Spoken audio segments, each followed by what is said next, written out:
Good afternoon, everyone. I would like to begin this meeting by acknowledging the traditional custodians of the land of which we gathered today. Long before this place was called Logan Central, it was the land of the Yugambeh and the Yagara-speaking peoples. They have shared this land with us for over 200 years, and they have suffered for that sharing. I want to thank them for their determination and resilience to pass on their traditions and cultures so that we could enjoy them today, and I pay my respects to their elders past, present and emerging. Welcome to the special council meeting of the 5th of November 2025. I declare this meeting open at 1:02 p.m. I would like to advise meeting attendees that this meeting is being webcast and audio recorded. This special council meeting has been called to consider funding and procuring an independent review of the flood modelling, included in the draft Logan plan. Councillors, for the purposes of media being in the room today, a motion is now displayed on the screen to give approval for members of the media to record proceedings of today's meeting. Please note that should the meeting move into a closed session, members of the public and media will be asked to leave the public gallery until such time the meeting resumes in closed session. Would someone like to move the motion currently on the screen for me, please? Thank you, Councillor Bennon, seconded by Councillor Murphy. All those in favour, please raise your hand. That has been carried unanimously. Thank you, councillors. I note that Councillor Fraser has requested a leave of absence for today. We have no other leaves of absences recorded. There is a motion on the screen explaining his leave of absence. Would someone move that motion for me, please? Thank you, Councillor Murphy, seconded by Councillor Hall. All those in favour, please raise your hand. That motion has been carried unanimously. I now refer to declarations of conflicts of interest. Do any councillors wish to declare any conflicts of interest against any items on today's agenda? There being none, I'll now move to the lectern to give the opening address.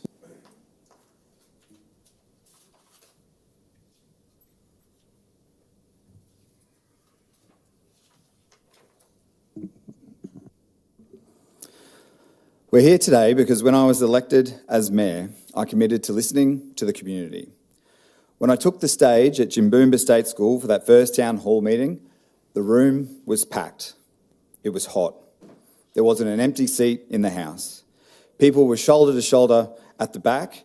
It was standing room only. The crowd spilled out into the dark, where those who couldn't fit inside were listening as well. And I'd been speaking to people before the event started, and I could feel the tension was building. I knew it was going to be intense because people's home is their castle. It's their most valuable asset.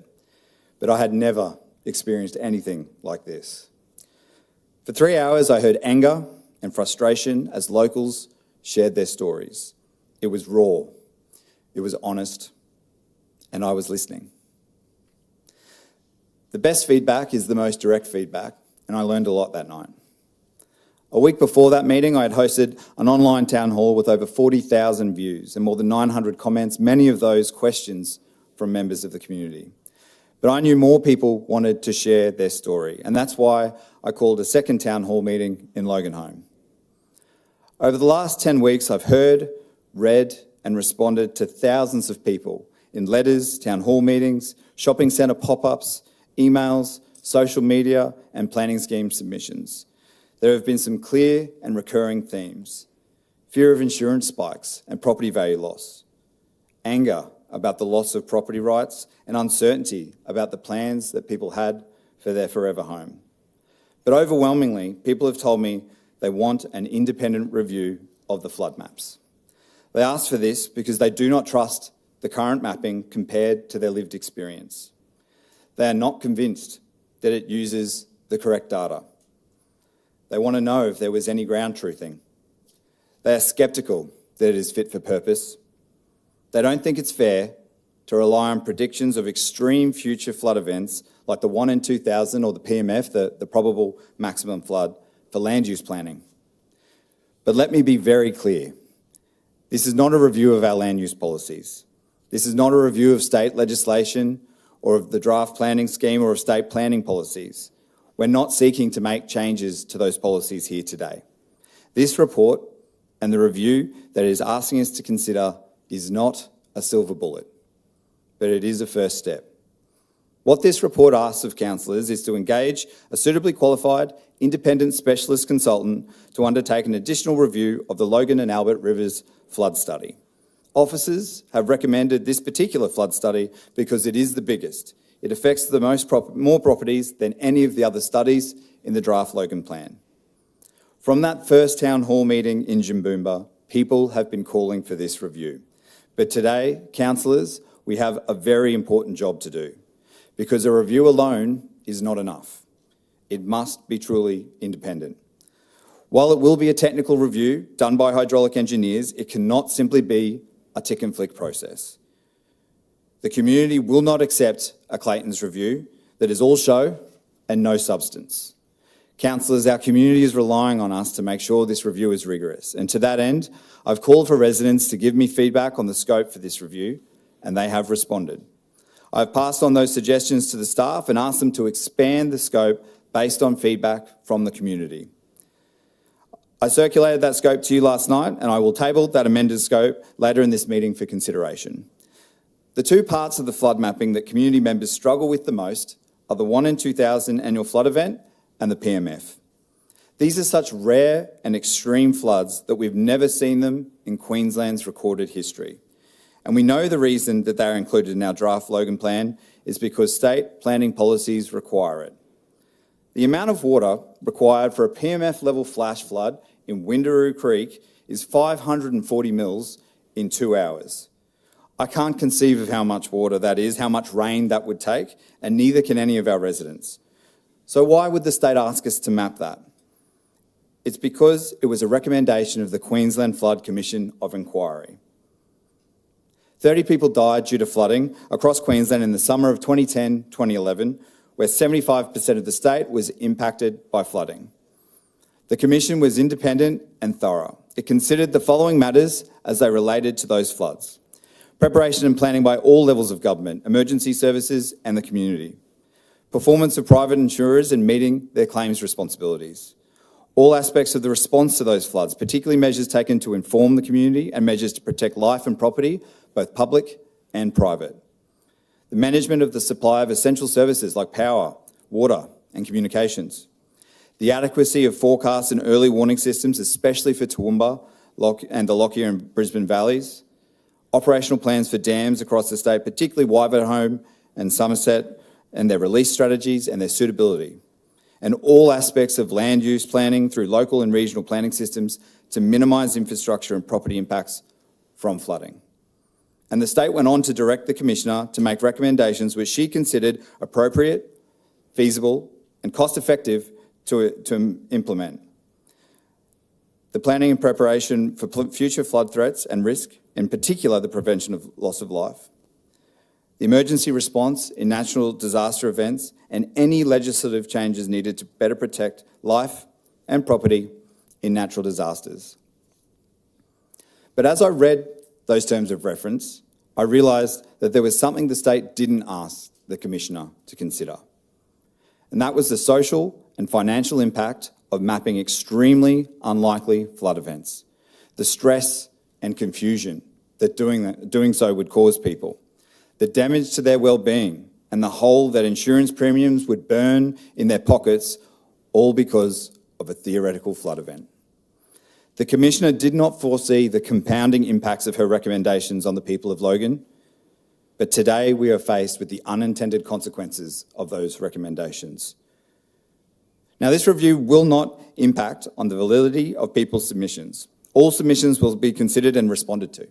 But I don't think we can wait another 6 to 8 weeks to start this work, particularly when it's impacting so many properties in our city. I want to get the ball rolling now, because we know that things like procurement can cause delays, and the review itself will take some time because the scope is quite detailed. Thank you to all of the people who have submitted suggestions in relation to this scope. Members of the public who have done this have gone above and beyond any expectation that they've been asked to do before to help us do a better job. Many of those recommendations were outside the scope of what a flood study could include, but that feedback has been kept, and I'll make sure it is used to inform future decisions of Council.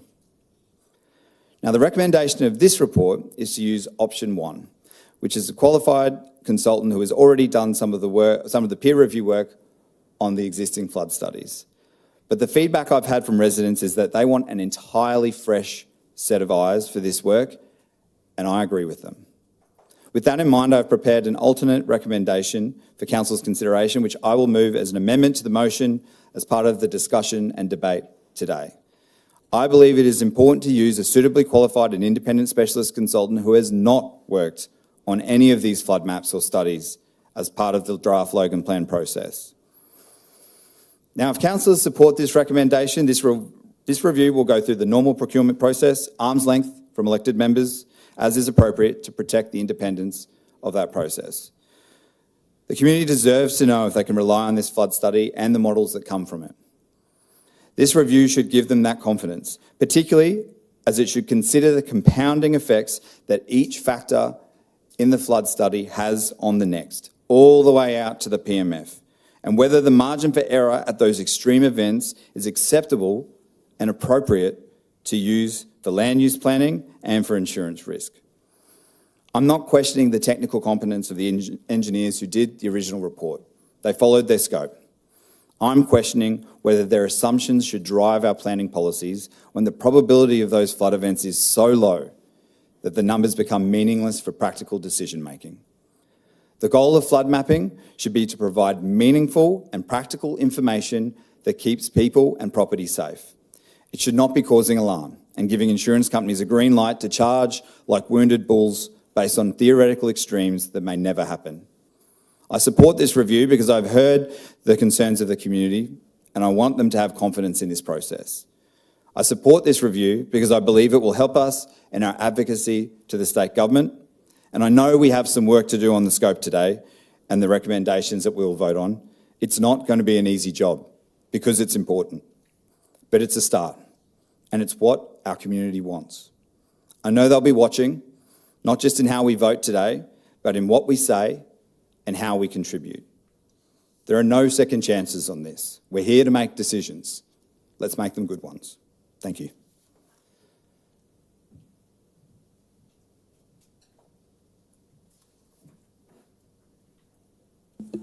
Councillors, we'll now move to item 5.1. I'd like to remind members of the gallery that so that we can conduct the meeting and hear each other in our discussions and debate, that you remain quiet and respectful throughout. I now refer to item 5.1, which is the Logan and Albert Rivers Flood Study Review, and I invite the Director of Transport Services, Mr. Darryl Riley, to speak to his report. Thank you, Mr. Mayor. So the report in front of Council today talks to the opportunity to undertake a review of the Albert and Logan River flood studies. The draft Logan plan has been open for 9 weeks as submissions and actually closed at the end of October.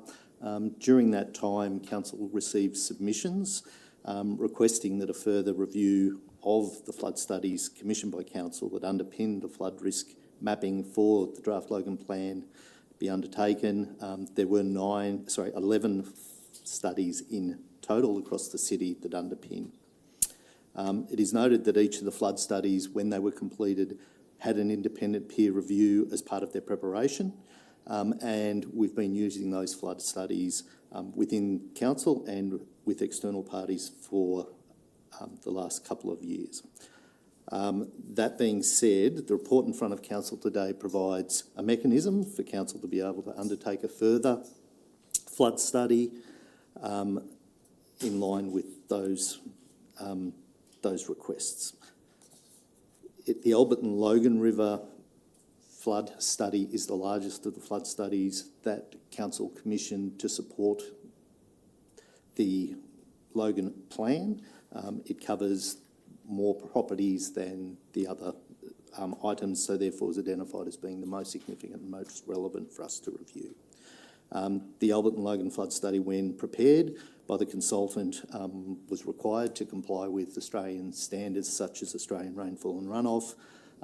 We requested an alignment to the state planning policy at the time for that to be compliant, and considered items such as the Queensland Flood Commission of Inquiry in their preparation. A review of the Albert and Logan flood study would look at the parameters, processes and methodologies that were actually used in preparing the flood study, and provide independent advice on the suitability of that work to support the risk-based flood mapping in the draft Logan plan. The review of the Albert and Logan flood study would not include the undertaking of further flood modelling for the catchment, but would be a review of the work that has been completed with advice. The Logan and Albert flood study has been, I've already mentioned that. In completing the review of the flood study, it won't touch on matters of policy. So there were matters of policy which were raised as part of the submissions with council. They will be considered separate to that. The work that we're talking about is the engagement of a technical consultant in regards to flood modelling and reviewing the flood study that's prepared from that. The report, as provided, includes two options. We have looked to the market to see if there was an identifiable consultant which we could use. We have referenced that as option one within the report. We've also included in there a reference to an option two, which would be going to market for an expression of interest as outlined in that report. I will cease at that as an outline of the report that's in front of you today. Thank you, councillors. Councillor Bradley, I was going to table the amended motion. Are you okay for me to do that and then ask your question, or would you like to ask your question first? Yep, that's fine. You can proceed. Thank you, through the chair. And Director Riley, thank you so much for the report. I just got a couple of questions about it. Could you give us an indication how much a review would cost ratepayers of the city? Our initial assessment, and we haven't been to market and we haven't spoken to a consultant to have a definitive figure for this. Indicatively, we probably would be thinking in the order of $40,000 for the review in the scope as tabled. But I want to be really clear that we haven't tested that with the market. Yep. We haven't finalised the scope and adopted that yet either. Thank you. I respect that. Yep. For the benefit of the residents in the audience and people watching online, what it is, obviously there's been 2 reviews done previously. What is hoped that will happen from this review? What will be the benefits? As outlined in the report, the opportunity which is provided today is an opportunity for a further independent review which would align with the request that we received with the submissions. Okay, so really it's just to align with what has been expressed and it may come up with the same result, is that correct? The reviews are only being driven by the request for that independence and an expression of that back to the community. Thank you. Thank you, Councillor Bradley. I'll now move to table the updated attachment 1, which is the proposed scope of independent flood model review as presented to the special council meeting on the 5th of November 2025, be tabled. It's a procedural motion. I do not need someone to second it. All those in favour, please raise your hand. That has been carried. Yes, that is that. Thank you. That was what was emailed through to you last night, councillors. Thank you. Now that the scope has been tabled, my intention is to work our way through that scope line by line so you can ask questions about what it means or make improvements as you see fit. Unless councillors have specific questions they want to ask generally before I move into the scope work, I'll move on to that now. Do any councillors wish to ask any questions of the Director before I proceed? Councillor Wilcox and then Councillor Hall. Councillor Wilcox, you may proceed. Thank you. Please stand. Sorry. Director Riley, just one question. So the review of the work that has been completed is what you've just said. What happens if they find errors? Will they then go back and look at the flood mapping and review the flood mapping, or are they just solely looking on a review of how they've actually done the flood mapping? The report as tabled today is only the step to actually do the review of the mapping, of the flood study. The results of that report we will bring back to council and that will become a public document at that point in time. At this point in time, I would not wish to speculate as to actions or outcomes that we would come from that. When we've undertaken that, we would then review that. Yep.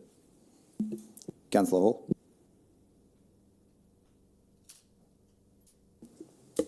So I understand the need for a review to address the concerns of residents, but even if you have someone else, even if you have a specialist, even if you have an independent person, if the methodology that you're using for the review is the same as the previous study that you did, wouldn't it be likely that you would just get a similar result to what you had before? Like, wouldn't it be the case that you wouldn't have anything new? I mean, there might be some peculiarities, but overall, you're basically going to get the same thing back because the methodology defined by the people doing the review will still be the same as what it previously was. I think the question is this scope different to the original peer review? The peer reviews that we've done in the past were open to look at all aspects of the study and to provide advice on anything which we thought was incorrect or an anomaly in regards to that. The scope that we've outlined also requests that review occur on the detail within that report. It is another set of eyes looking over that study. I'm concerned about investing into a study that's going to have the same results. Is council officers confident that we'll have a different result from an external study, or will it be the same? No, we are not confident that there will be a different result. We've engaged consultants in the past to do a review, and they reviewed the process which is in line with the guidelines which are set for us in regards to doing flood studies. So to surmise that, the council officers believe that the result of this study will be the same as the one that they've done before? I didn't say that. We've put it forward. The result of the review will be the result of the review. Thank you. Thank you, Councillor Hall. I have Councillor Bannon, Stemp and Lane and Murphy. Thank you, Mr Mayor. You've got to come in here with an open mind, right? Otherwise we can be code of conduct breach if we don't have an open mind, which we all do. There's plenty of times I don't think things are a good idea, but I've learnt quickly that if the community are asking it, I work for them. So I don't think there's an issue with doing the study because the community clearly asked you for that and asked us for that, so I think the study has to be done. The only concern for me is whether it's option 1 or option 2. Whether it's someone that's done some work for council before or going to an EOI to get someone totally independent. So I understand the risk for that is that at the moment you haven't identified anyone that could possibly do it. And I think whether, Mr Mayor, you want to explain that or the staff that option 2 is what the community is going to want because it's someone totally independent. I need to understand the community to understand really clearly on how short that's going to be. What's the chances of us finding someone? The last thing I want to do is what the community have asked us to do. We go to someone and they say, nah, they've already done their review. They're already tarnished. And that's one of the weaknesses you've got in the report. So what chances are there? The best you can answer is, can we find someone totally independent, which is what the community's asked myself for and the Mayor. Through you, Mr Chair. The expression of interest process for us would effectively be us going to market and actually asking for companies to come forward and explain to us the experience and capacity they have to do that work. It is a reasonably small market in which flood modelling is completed. It's not general engineering work, so it is quite specialist. I don't know the likelihood. We can only ask the question. But it would be a publicly open process for people to be able to make a submission. Thank you, through the Chair. Mr Mayor, is there a way that you can put a time limit on that to say, look, if the councils want to go out independent, providing the community, that's what the community want, is there a chance you could put we can go to an EOI for 4 weeks, if no one comes forward, then we really come back and look at option 1? I just feel in my opinion, if I vote for option 1 today, without testing the market in option 2, I've let people down because they're asking for a truly independent review. I understand the risk that you mightn't find one, but I think, in my opinion, unless we test that and try and find one, we don't know. But I'm asking, is there a way? I know it's going to push things back when it comes to this review, but to me it's worth pushing it back to see if we can deliver what the community want. Council's normal practices in regards to an expression of interest, which would be in line with the Local Government Act, is that we would actually go out for an expression of interest for a defined period and ask for submissions. If that was something that council chose to do.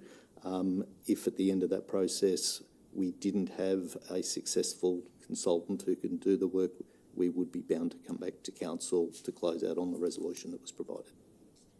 Thank you, through the chair. I didn't mean to drop that on you. It's just that I'm constantly thinking on the go here to try and get the right decision made. But, you know, if the recommendations don't go, that's something that I would suggest.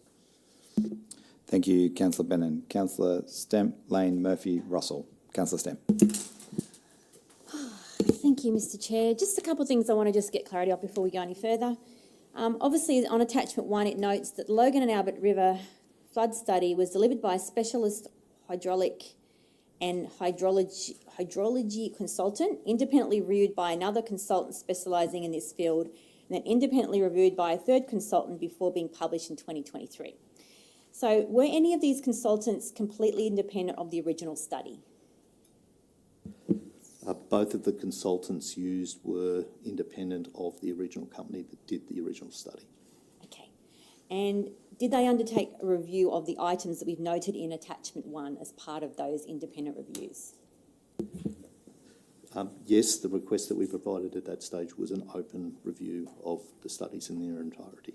Okay.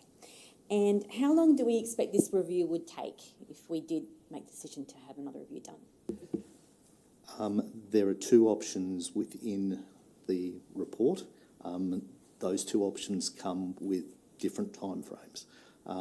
Option 1 talks to a direct appointment where we're talking about an identified consultant. That would have a reasonably short period of time for us to engage with that consultant around the scope and the works. Would envisage that to be in the order of 2 to 3 weeks. If they are engaged off that, our expectation, but we would have to negotiate it with them, that it's likely to be in the 6 to 8 weeks for them to be able to do a review. Option 2, where we go to an expression of interest, actually requires us preparing an expression of interest document, going to a public advertisement, that being open for a period of time, then negotiating with a successful consultant at the end of that, and then the period of time for them to do that work. That could be in the order of 6 months. Okay, thank you. And just finally, approximately how many properties across Logan have been impacted by the changes from the Logan and Albert flood study? Have you got any idea on, just an understanding of, if this was reviewed, how many properties are we potentially could be impacted? Sorry, I'm not being clear. I understand the question. I'm sorry, I just don't know the answer to that off the cuff. Okay, that's fine. I just thought I was just Okay. simply curious to see as to. I could add it up if you want. Thank you. Thank you, Councillor Stemp. Councillor Lane. Thanks very much, Mr. Mayor. So I've got a couple of questions. I think for the feedback that I've been reading online, has been not so much that people don't believe in the math that's going on with the studies, it's that they don't believe in the modelling that was done of the topography and the surrounding areas. So for many people, they don't understand how their properties have been mapped in a specific way and believe that there's inconsistencies with the base topography or topographical modelling that we've actually got. When was the last time that GIS or LiDAR mapping was reviewed, and what year, and are we using that in this current thing? Because we'll come up with the same scenario if it's old mapping. Thank you, through Mr. Chair. To be able to support the flood studies which we completed, we undertook new LiDAR survey in 2021, so it is a point in time.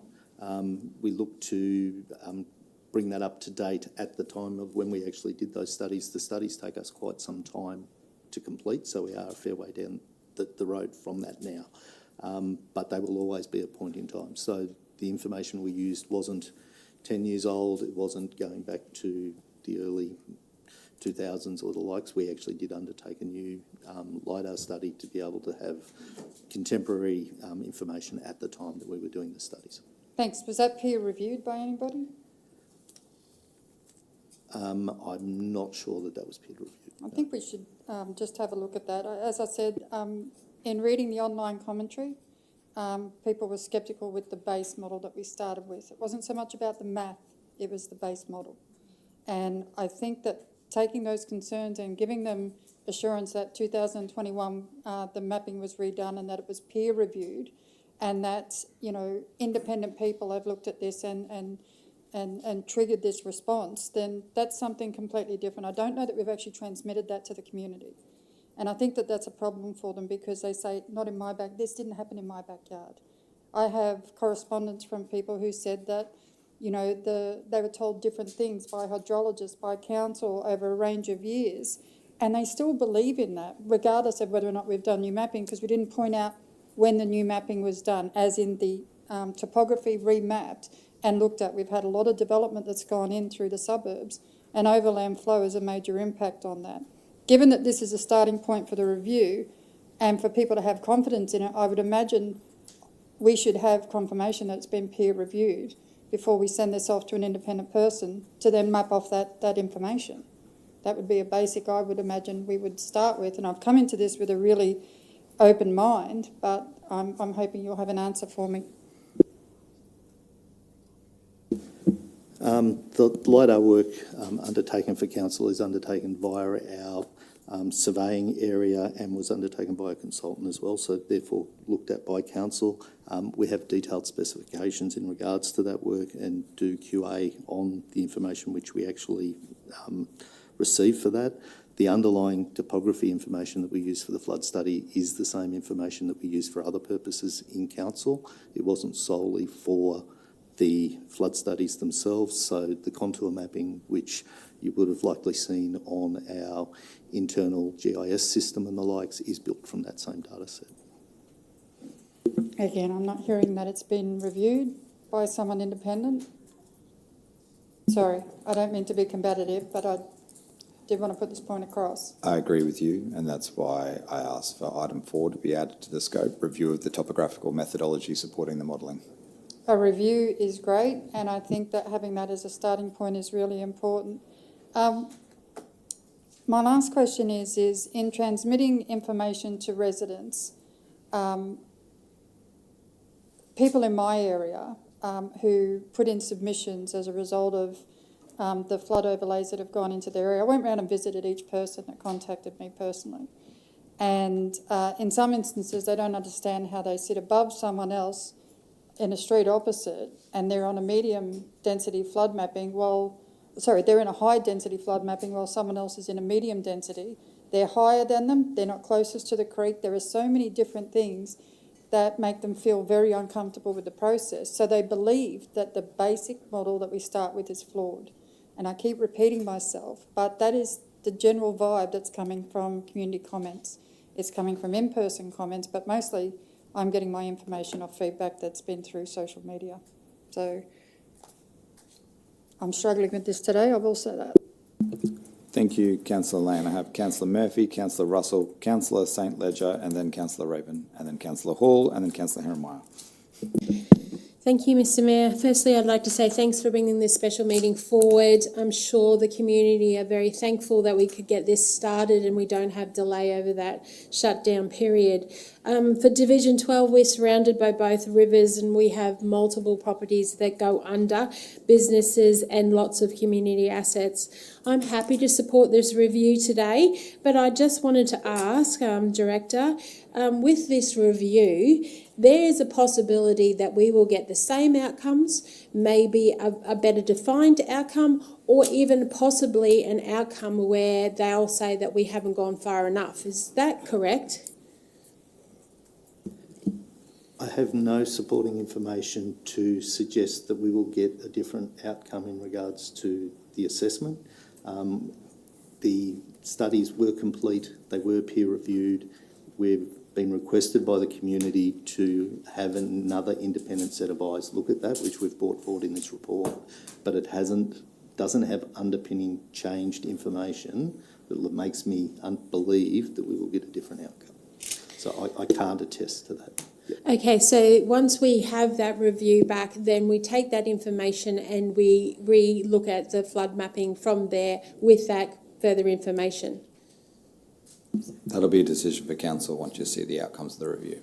Thank you. I just wanted to make it clear that there is a possibility with this review that we could get different outcomes, whether it's better or worse or the same. Thank you, Mr. Mayor. Thank you, Councillor Murphy. Councillor Russell. Thank you, Mayor. Okay, some of the questions that I had lined up have already been covered, but I might even revisit some of them, so apologies in advance for that. As some have already mentioned, I'm coming into this very open-minded and unsure of exactly how I intend to vote today, and that's because we're finding ourselves between wanting to do what the community wants of us and what's best for the community, and then at the same time of doing what's best for the entire city by making a decision that that makes sense and that fits all of the information provided. Where I'm finding that difficult is that I'm actually yet to see any of the community consultation responses, and my understanding is that this meeting today, which I learned about 5 days ago, is a response to what we've seen on Facebook. Am I wrong on this, or do we have more information that I've not seen yet?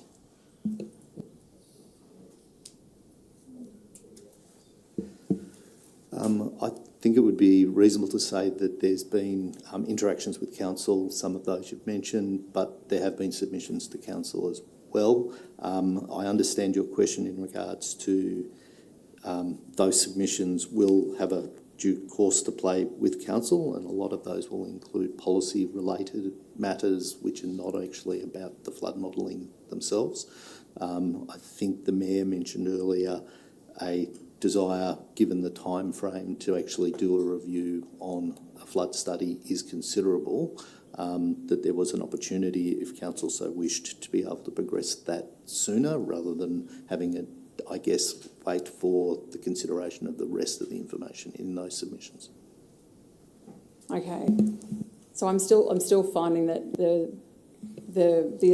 I feel like we're making a decision on some assumptions today, which, like, I believe in those assumptions, but in good faith. But they are some assumptions based on, on Facebook is a really confusing space to be, when sometimes you can get some, a sense from the community, but sometimes the noisiest might make things look more like the community's sentiment than it necessarily is. I'm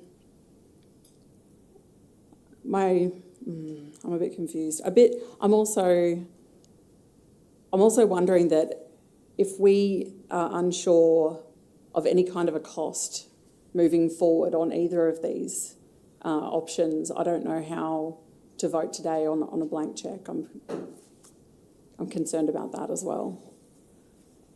Is there any? I don't know that I can necessarily get a response to that. That's more a comment. I understand the comment. I don't have further information that I'm able to provide. It will require us engaging with the market to understand that. On that then, would it be possible, I'm concerned that we're potentially putting the cart before the horse by being in this room today having this conversation. Is it at all possible for that to be investigated and for the feedback from the community to be provided before the council be asked to make these decisions today? Or is it necessary that this needs to occur today rather than after we found out how much it might cost to have these studies reviewed, and also how much the sentiment from the community, the genuine sentiment of the community from the consultation that was done, not just the guts of it from Facebook? You have an ability to constrain how much money is spent if your concern is a blank check, so you could put that in the recommendation. You could put a limit and say if it goes beyond that limit, we expect you to come back to us and ask. It is far beyond Facebook. The strongest feedback I got was from the 2 town hall meetings. That's people who I haven't heard from since on Facebook. So Facebook can be an echo chamber, and it's often the squeakiest wheel that speaks. You don't hear the silent majority. If you're in that room in Jimboomba, you would want an independent review. They were very, very clear on it. Not just the people who spoke, but the people who spoke to me afterwards and beforehand, and those other the silent people who didn't even get to speak on the floor of that meeting. They just came to me and said, please check this work. But I hear you on the financial concerns, like what happens if it's a $20 million review and they just go and procure it. I don't think they would do that in good faith, but we could definitely put a constraint on them to say if it goes above $50,000, I want you to come back to council for a decision on what that exact number is and why it costs that much, to your point. Thank you, Mayor. And I know that I've taken up quite a bit of time here, but I've just got one more thing to cover is that how much faith, I mean, we're kind of going into this not knowing really what will come out of this, but how much faith do we have that this will resolve the concerns of the community? The concern, like I have been following the Facebook groups pretty closely as well, as I'm sure everybody has. But I mean, I'm concerned about the use of the term independence of this study being of this review being independent. I think that it's giving an unfair idea into the minds of people that this has not been an independent process up until this point. So could I just clarify that the previous studies, they've not been conducted by council, have they? They've been independently conducted and also reviewed already. The previous studies were undertaken by consultants external to council with expertise in that area, and then we have engaged independent companies, so unrelated companies, to then do the peer review on the works that were undertaken in the first situation. Yes. In terms of your question, the report which comes back will be the report that comes back, and it will be made publicly available. The extent to how the community receives that, it will be an independent report which they will be able to read. So I'm just going to correct the director. Logan City Council did some of the peer reviews. Many of the companies that did peer reviews also did studies. So when I show the community the table, which provided to me by the staff, that shows that a company that did a review, that did a study, then reviewed somebody else's work who did a different part of the study, they do not see that as independent, because it's from a group that are already working on the field. And their concern is that they're tick and flick reviews. Now, I'm sure they're not, but that concern is valid because the optics of me checking your work and you checking Councillor St Ledger's work and then Councillor St Ledger checking my work does not feel like it's independent. It may well be, and that may be standard practice in a small industry, but that's not the feeling the community gets. And I think you've probably seen that on social media. I've seen it in correspondence to me. I've seen it at meetings and stand-ups, and that is what people are concerned about, which is why I'm supportive of option 2, because even though the option 1 consultant hasn't done any studies, they've still done some of the reviews already, so they're still in the business of the work. So to say that they're all completely independent from each other when they've got relationships because they've already checked each other's work, I don't agree with that. Okay. I mean, I don't know where we draw a line between you know, I understand that the community's perception is important, but at some point, somewhere we have to draw a line of what is reality and what is what people are choosing to believe. I think we need to, I'm probably putting myself in a lot of trouble right now, but I think we need to draw a line somewhere where we say there is reality and there is where people on social media are very angry and scared and are saying things that are not reality. I'm just saying that, I think. Anyway, I think I've taken up enough time, but I have a lot of concerns about us jumping so quickly into this process. Thank you, Councillor Russell. I have Councillor St Ledger, Raven, Hall, Herrenmeyer and Bradley. Thank you, Mr Mayor. In regards to an independent review, are we able to have a mechanism in the EOI to see who will actually be working on that should someone be successful in it? We've spoken about this being quite a tight field, so I know from my own lived experience working in the trade, particularly if you take the facilities management trade, if you're a tradesperson and you're looking after certain facilities and they may change to a different supplier, a lot of the time that technician will turn up next day at work in a different shirt. So they're technically working for another company. So is there a mechanism that we can make sure we put in place to ensure whoever's doing this is genuinely independent, not just somebody that's transferred sideways from one organisation to another? There is, through the recommendation that you choose to vote on when you come to the motion that you put forward, the proposed recommendation has something that speaks specifically to that, but you could make it harder if you wanted to when we got to that point. I just think it just adds a little bit of value there to provide that. Like we said, we've heard loud and clear, and from being out there and talking to residents, they want an independent review, and it sounds like that's going to be quite difficult, possibly, from the information we've been supplied. But if we can work hard enough to get it, we just want to make sure that when we get down to the nitty gritty, that we're making sure the actual individuals working on that are somebody that hasn't been involved from the start. A question for Daryl: does this review, will this take into consideration the creek mapping, the dam mapping? It's proved, particularly throughout Division 4, that it has a large impact on a lot of our residents. So the review as proposed is on the Albert and Logan flood study, which is the biggest flood study which we have. It won't look specifically at the other 10 studies which are smaller in size and nature. However, the methodology used on the major study is the same methodology which was used for the other studies as well. So there will be some applicability to the outcome that we receive on this in terms of the other studies as well. So it's more of a review into the methodology rather than the actual maps themselves. Is that correct? It's certainly a review into the methodology, the procedures and the parameters that were actually used, just for consistency of that and to provide guidance to council. Yes. Thank you. Thank you, Councillor St. Ledger. I put myself down because multiple councillors, I think Councillor Wilcox and Councillor Murphy, asked around what is the difference between this review, and I think Councillor Hall, what is the difference between this review and previous reviews? As Daryl said, the previous reviews were open reviews. So it's an open field, check it completely, find what you can, come back to us and tell us if there's any issues. This review has very specific bounds, which we'll get to when we speak to the scope, but in particular, they're concerns that the community has raised that they have doubt around. Has there been any ground truthing? Have they actually gone out to anyone's property and checked that this stuff is real? That was not specifically asked in those open reviews, though they may make up part of that review, it's not a focus. So it may have been overlooked or it may not have been seen as important because, again, they're technical peer reviews of a report to confirm its accuracy. It may not go into the detail that matters to everyday people in Logan.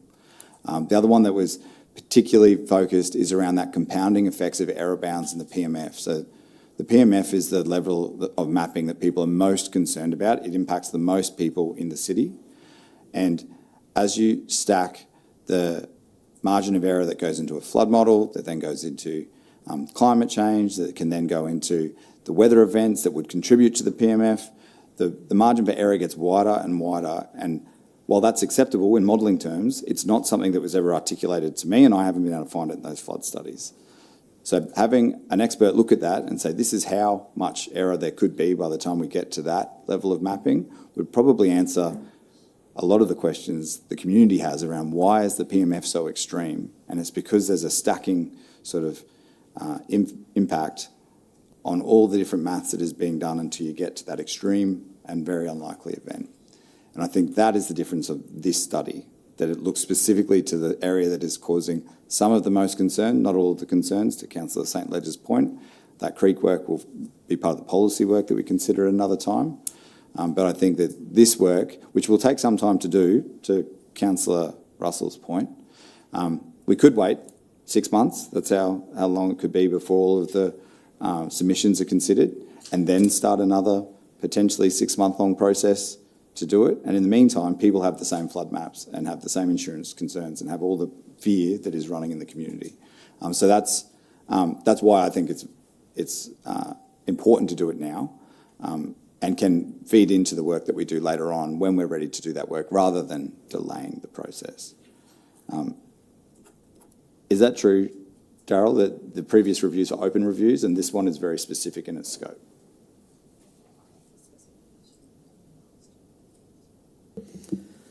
So there was a specification that we would have used to say what we wanted to look at. We would have also done those as milestone reviews, so there would have been steps through that process, not only at the end, but on the way through those as well.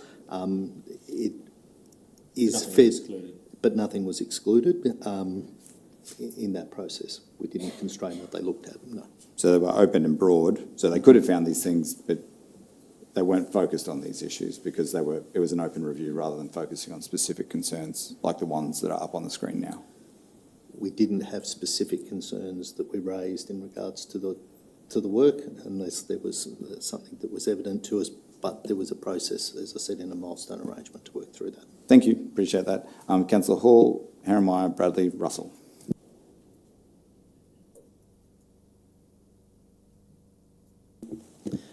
Thank you, Mr. Mayor, through the chair.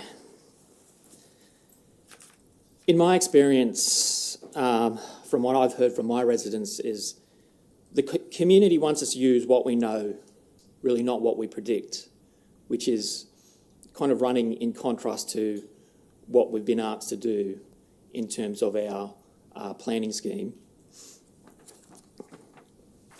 Now, the inclusion of the climate change and predictive mapping, the PMF, within our planning scheme was imposed on council by the former Labor state government, okay, and we've got a new state government where I'm yet to hear exactly what their position is on the PMF and how they feel on it, and we've been talking about 1 in 2,000 events, 1 in 2,000 likely events. Today I want everyone here to have a very open mind, because I'm going to go into something that you need to have an open mind about. I believe that anything that would fall within the PMF, or anything that would fall into a case of a 1 in 2,000 year event, would be considered legally as an act of God. Throughout the English-speaking legal world, natural disasters like earthquakes, tsunamis, floods are known as acts of God. Acts of God are circumstances and events that are outside anyone's control and cannot be foreseen or guarded against. Acts of God may provide a defence or an exception to civil liability. For example, where a person is unable to perform their obligations under a contract because of an act of God. In Australian law, an act of God is an unforeseeable event caused by natural forces beyond human control, such as a flood or an earthquake, and can serve as a defence in tort law or be included in a force majeure clause in contracts.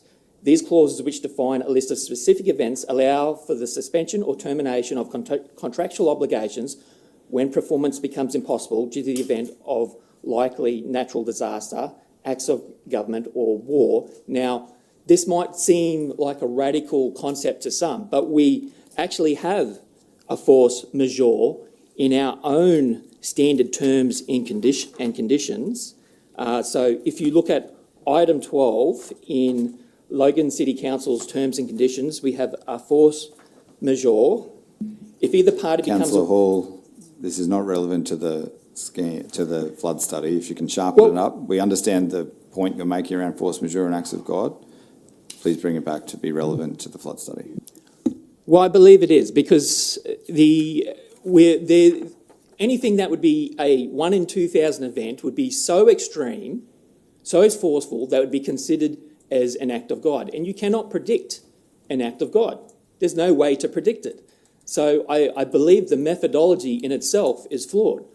Now, we had a former Labor government, okay, that wanted the PMF to be included in the planning schemes for councils, and now we have a new government. I would like to know what the current state government's position is on the PMF before we start doing studies or reviews, because if their opinion on it is completely different then we're just going to have to do the study all over again under a new requirement from the current state government. Councillor Hall, we aren't able to get that information from them in this meeting.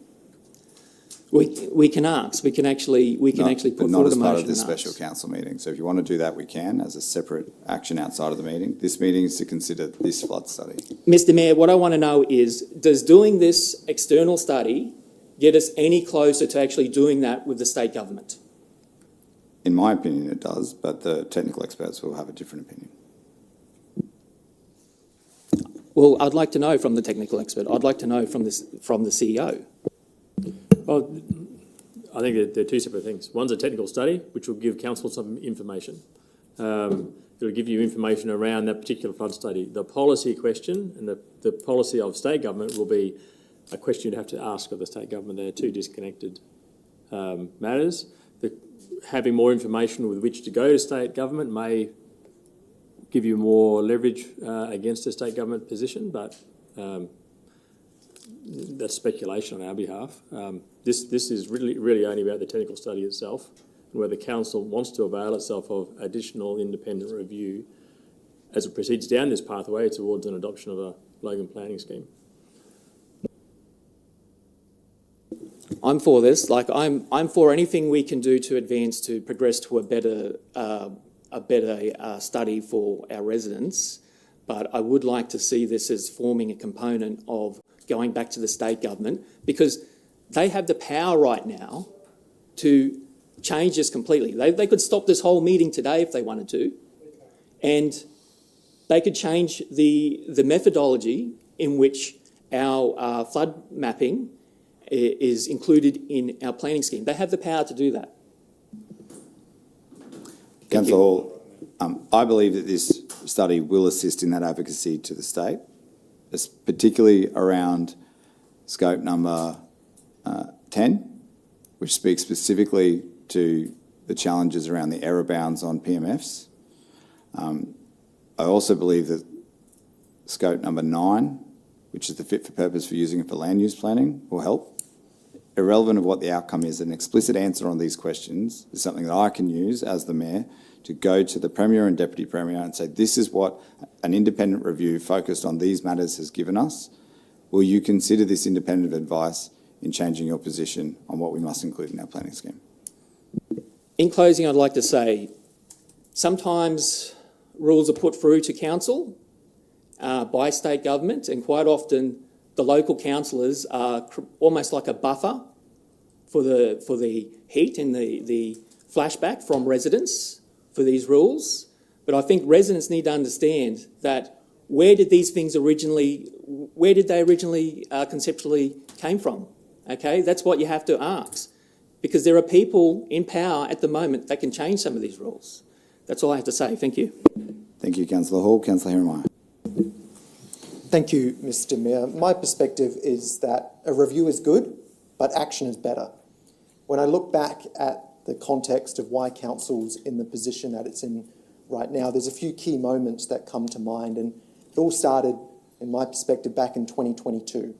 And since those votes and TLPIs, I've consistently pointed out my concerns with this flood mapping. I hosted several mobile officers in my community before submissions closed last month, and what was made very clear to me is that the current flood mapping is not based on current reality, it's not based on current elevations, and it's hurting a lot of people. Now, going forward, instead of looking back, going forward, how do we fix this? I think a review is a step in that direction, but what will really change it is action. Now, what even is the flood mapping when you look into the technical detail? It's an overlay to a town plan, and council has positions on town plans. There was a flood map in the 2015 town plan, and council had a position to support that. There were flood maps and TLPIs, and council had a position to support that. I opposed. My question is, when will be the next vote that will come to councillors as to what council's position is on a flood map? I understand that we'll get this review done if it's passed today. The council officers will consider the submissions that were put in during the town plan process last month. They're going to consider all of this information, come back to council sometime next year with this new town plan that will include an overlay with a flood map. When will that be put to councillors to vote as to whether or not council supports that new flood map? So there's a couple of elements to that. So when will there be another discussion on the planning scheme? That'll be as early as December of this year. But it won't be with the benefit of the full analysis of all of the submissions. That won't occur until second quarter of the next year, given the large numbers of submissions that have occurred.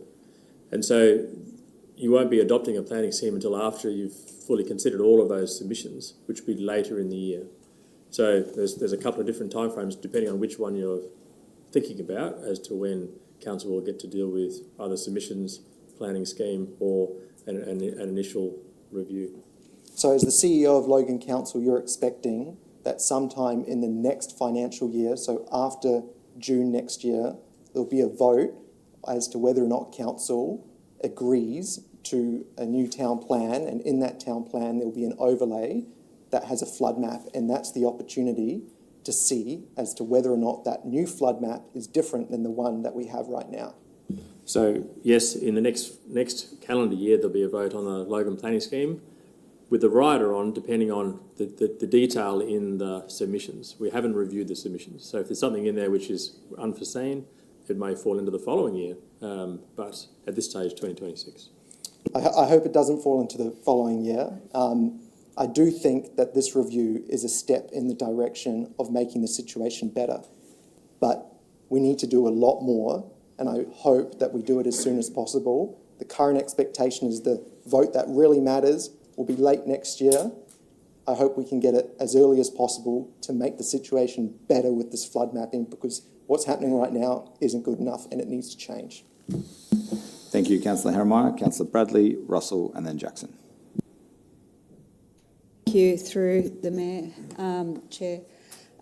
My question's to the CEO. Really the first I sort of knew about all this was when the Mayor posted on his social media that he had called for a special council meeting. And in the meeting code, there are guidelines for how a meeting is called.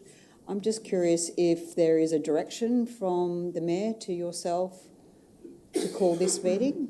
There's multiple ways. The Mayor raised it with me, and we agreed that it was in the public interest to have it, given Right. the level of interest around flood mapping and the requests for a review. Okay. So my second question is to Director Riley in relation to your report, and thank you so much again for presenting that. Was there any political involvement in that report writing at all?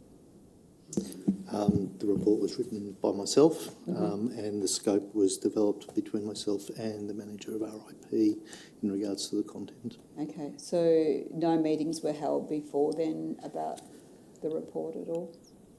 We have had briefing meetings, and I've spoken to councillors in regards to the content of the report. Councillors, did you say? I have spoken to some councillors in regards to the fact that we will be bringing a report, but they have not been discussions in regards to input to the content of the report. But not all councillors? They have been councillors asking questions that I've responded to. Okay, but not all councillors? I did not give a briefing to any specific councillors. Okay, thank you. Thank you, Councillor Bradley. Councillor Russell, Jackson, and then Bannon. Thank you, Mayor. So I've just, while listening to everybody else's questions, I've come up with two further questions.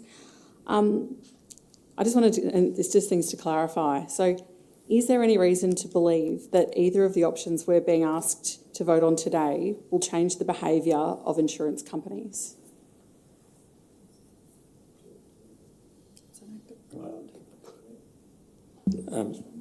It's very hypothetical. I'm not sure we could provide a reasonable answer to that, Councillor.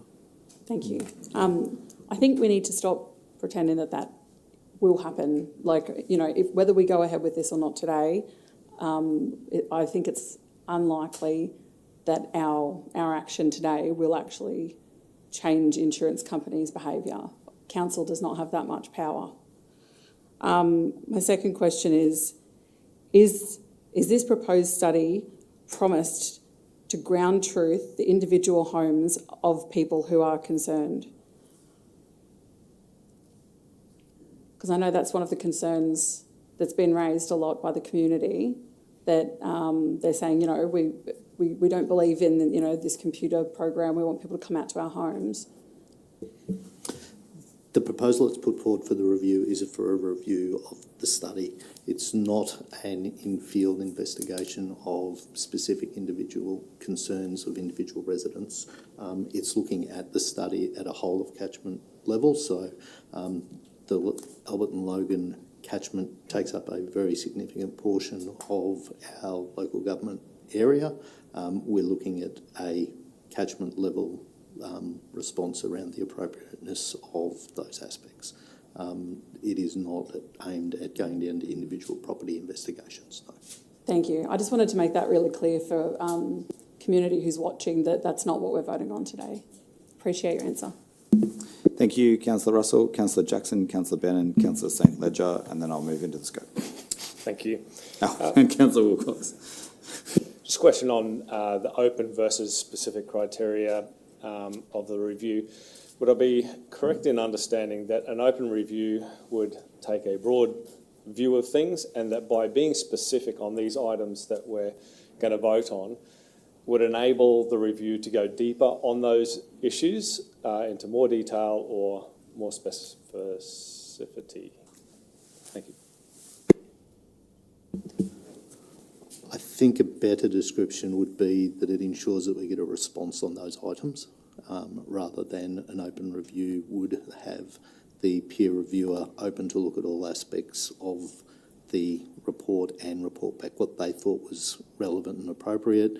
I think the requests or the items which have been outlined, which have been driven to some extent by information which has come from the public as being specific, that they would like comments in regards to those aspects. So by including that in the scope ensures that that is an area which would be responded to as part of the work.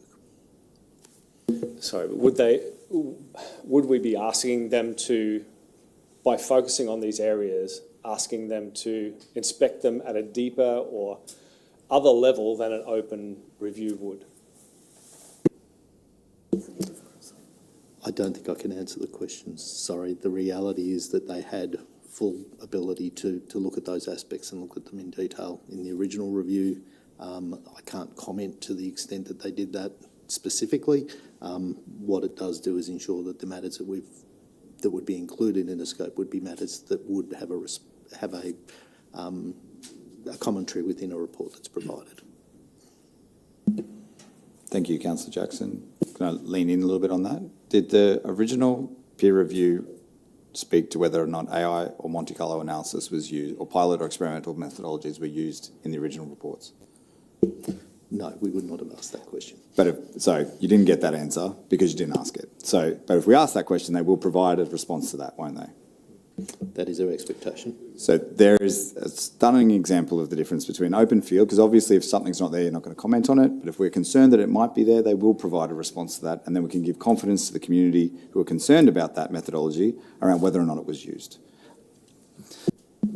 Councillor Bannon, Councillor St Ledger, then Councillor Wilcox. Thank you, Mr Mayor. Last chop, because I know we're going to go through all that yet. I'm the most affected by a long shot. Going by council's data, I'm double the closest division. So as much as we've all got mutual respect here and we all have the same amount of respect for each other and we're all one vote, I'm hoping I've got a bit of weight in what I'm saying. My community want the review. And I don't go on the Facebook groups. I told the starter of those groups I'm not going to go on it because I knew what it was going to turn into. But if anyone wanted to ring me up, send me an email, they had a good idea, I'd welcome it. I spent an hour and a half with a wonderful lady, Shelley, the other day, who had great ideas. I went to her house and seen her. I don't listen to the commentary and the name calling. If you want to call me a name, just give me a ring and I'll come read and call me a name to my face. So I don't care about Facebook. I've been dealing with this, and you can ask Bree that unfortunately has to work for me. I've dealt with this since 2022, not since the Toowoomba Town Hall meeting. I knew that was going to blow up, and it did. I've getting 3 to 4 phone calls every week since 2022. So the points I have is, I don't waffle on, is my community want to review. They want to review as independent as possible. And further to the Councillor Herremire and Councillor Hall's points, I do hope we can bring a conversation forward in December on what we can go and ask the state government. Because my community don't believe in any of it. They want event-based data. They don't want to look about a future modelling for future residents that might not come on rain, that might happen. Because all it's done is affect the people that already live here. So the points are they want the review as independent as possible to get the review. And then I'm hoping in December in the committee, whether that's in Councillor Stemps or mine, that we can have a discussion of what questions we can take to the state government through the mayor or through whoever to say, would you consider this? So you're dead right. We need action. You know what I mean? Voting at the end of next year, I'm guessing, is on the full planning scheme.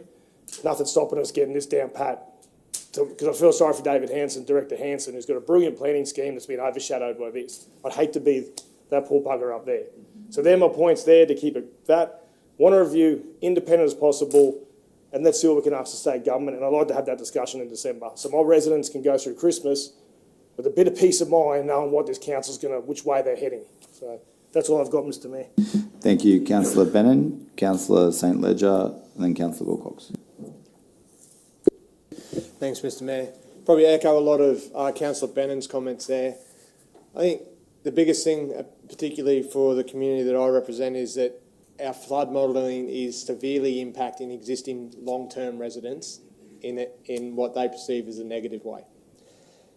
This is step one, as far as I see it. This is our first step that we can do. We've got thousands of submissions to go through, and then once we get to December, we can start on getting that work to go to state, to seeing what sort of changes we can implement to ensure that our plan, which is the flood modelling, is a part of that Logan plan, that it protects future residents but doesn't impact our long-standing existing residents.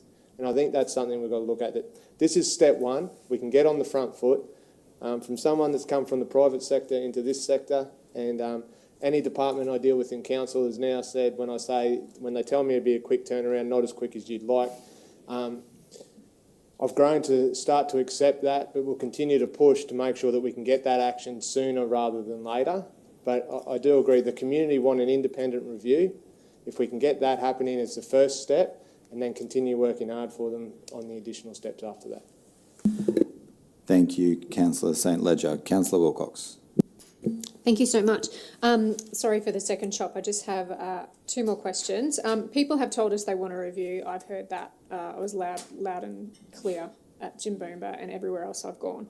And whilst I believe the independent study needs to get done, what I was disappointed to understand is that it's only looking at the Albert and Logan.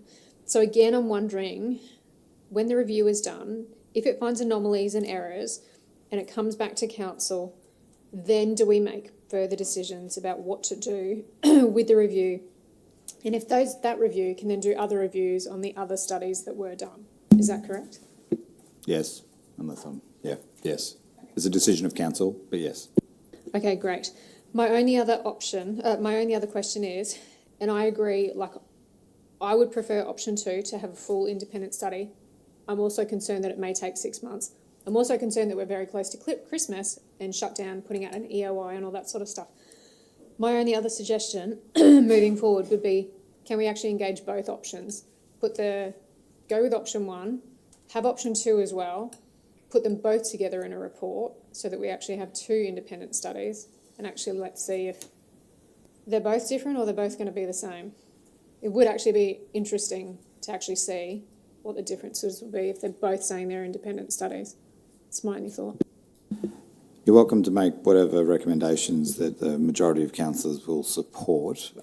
I imagine there'll be questions around cost and questions around use of resources, but if that's what councillors decide to do, there's nothing to prevent you from doing that. I did ask around, could you have option 1 as a fallback, so if option 2 fails, they could automatically go to option 1 because they didn't find anything in the market. The challenge is with that is, is the reason you found nothing because your scope is too specific, or is there another problem that we don't know, and they just go straight to the next step without coming back to council? But it is something you could entertain as well. You could consider that option 2. Thank you, councillors, for the questions and debate. We'll move into consideration of the scope. I'll move through the scope one line at a time and seek any questions or objections to the scope. If there are no questions or objections, I'll take that line item as accepted and move to the next one. The I was trying to keep scope out of answers, but a lot of your questions were relevant to the scope, so we brought it in a little bit, but hopefully that'll speed up the next process. Scope item 1 is the consistency of methods applied with national design flood estimation guidelines for the Australian rainfall and runoff, and industry standard documents such as ARR Project 15, two-dimensional modelling guidelines. Does anyone have any objections or questions?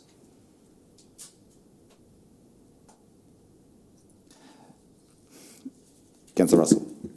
Thank you, Mayor. Where did this recommendation come from? Darryl. Okay.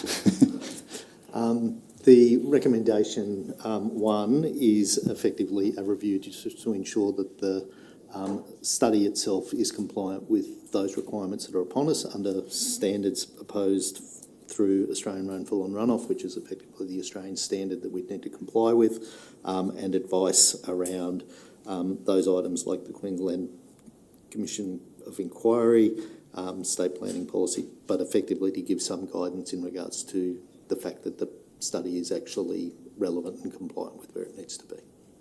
Thank you. Does that differ from how any of the previous studies or reviews?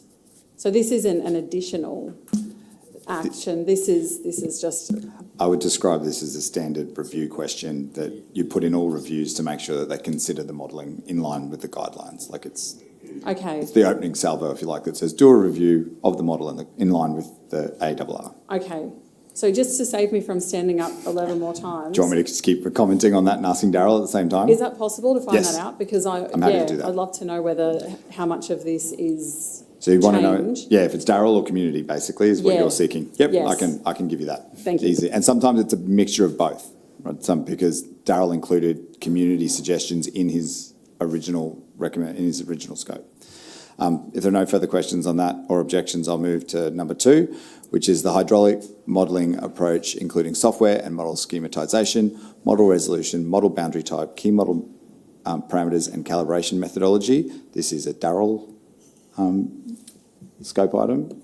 No input from community on this one. Councillor Lane. Thanks, Mr Mayor. So these are the exact things that I raised in my concerns, item 2, 3 and 4. So I'll group them together if you don't mind, because the hydraulic modelling approach, again, the peer review, finding out when the peer review actually happened of the base model that we're actually looking for this review to go off, because we're going to come up with the same answers. The math is the same, it doesn't change. It's the model that they use, that they start with, that will change the outcomes.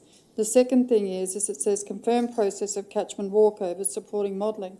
Is that previous officers doing the walkover of land, or is that a new set of people required to walk over to make sure that the land matches their modelling?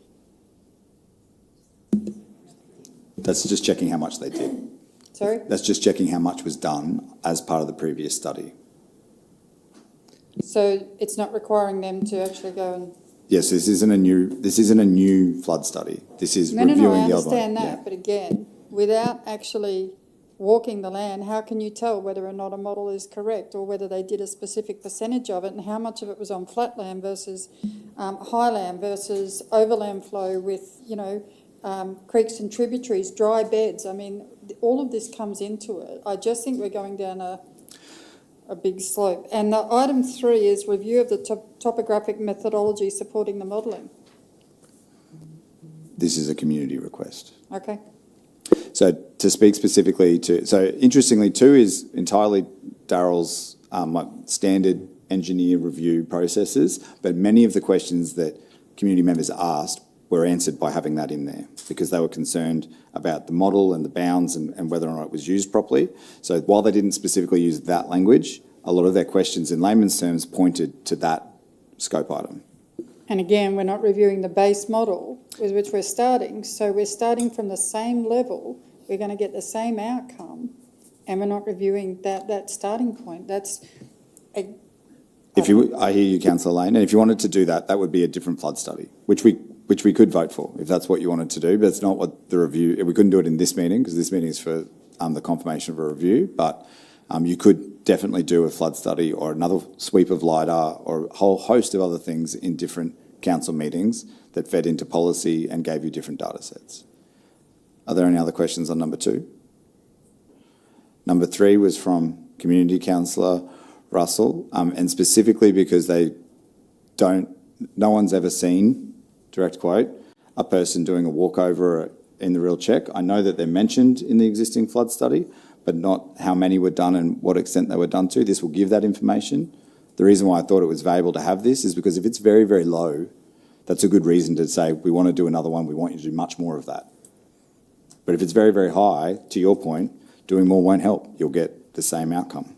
So this is why the community asked for it, because they want confirmation. I think it's valuable because it tells you how much actual ground truthing was done. Are there any more questions on number 3? Number 4 is a review of the topographical methodology in supporting the modelling. This one comes straight from community. This is concern around what LiDAR was used, how old it was it done effectively? The LiDAR is done separately by the surveying team, so it's not really part of the flood study, but it informs the flood study. And this goes to that concern around the confidence of the data that was being used and was that data appropriate? This is what this is aiming to identify, isn't it, Daryl? And then I'll take Councillor Bradley. It is certainly asking the consultant to review that information which was incorporated into the study and to provide us advice in regards to that. Yes. Councillor Bradley. Thank you, through the chair. I'll call you councillor, sorry. Director Riley, is this the bit where you said about in 2021 that was done? And so that data is set, it won't be changed? The LiDAR was undertaken in 2021. It is fed this process and others of council, but it is asking for commentary from the modelling agent, the modelling consultant that we would engage around their understanding of that.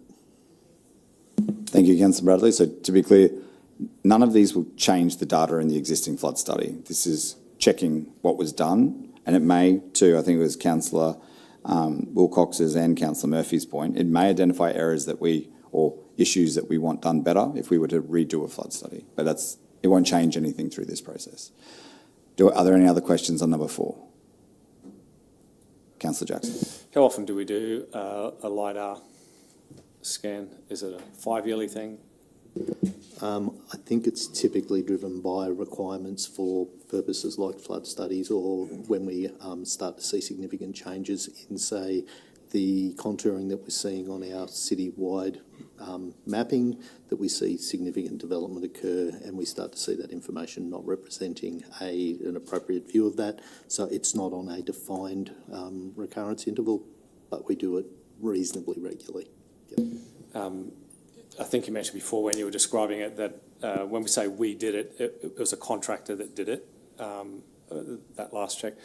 Being the fastest growing city in the area, changing topography, I'd imagine, is something that is happening at a rate. Is it worth looking at a regularity to topography checks? Thanks. Is certainly something that the council consider, I guess, separate to this undertaking. Once again, it's a financial burden versus currency of information. Yep. Good question, but yes, out of scope. Councillor Herrmeyer. Thank you.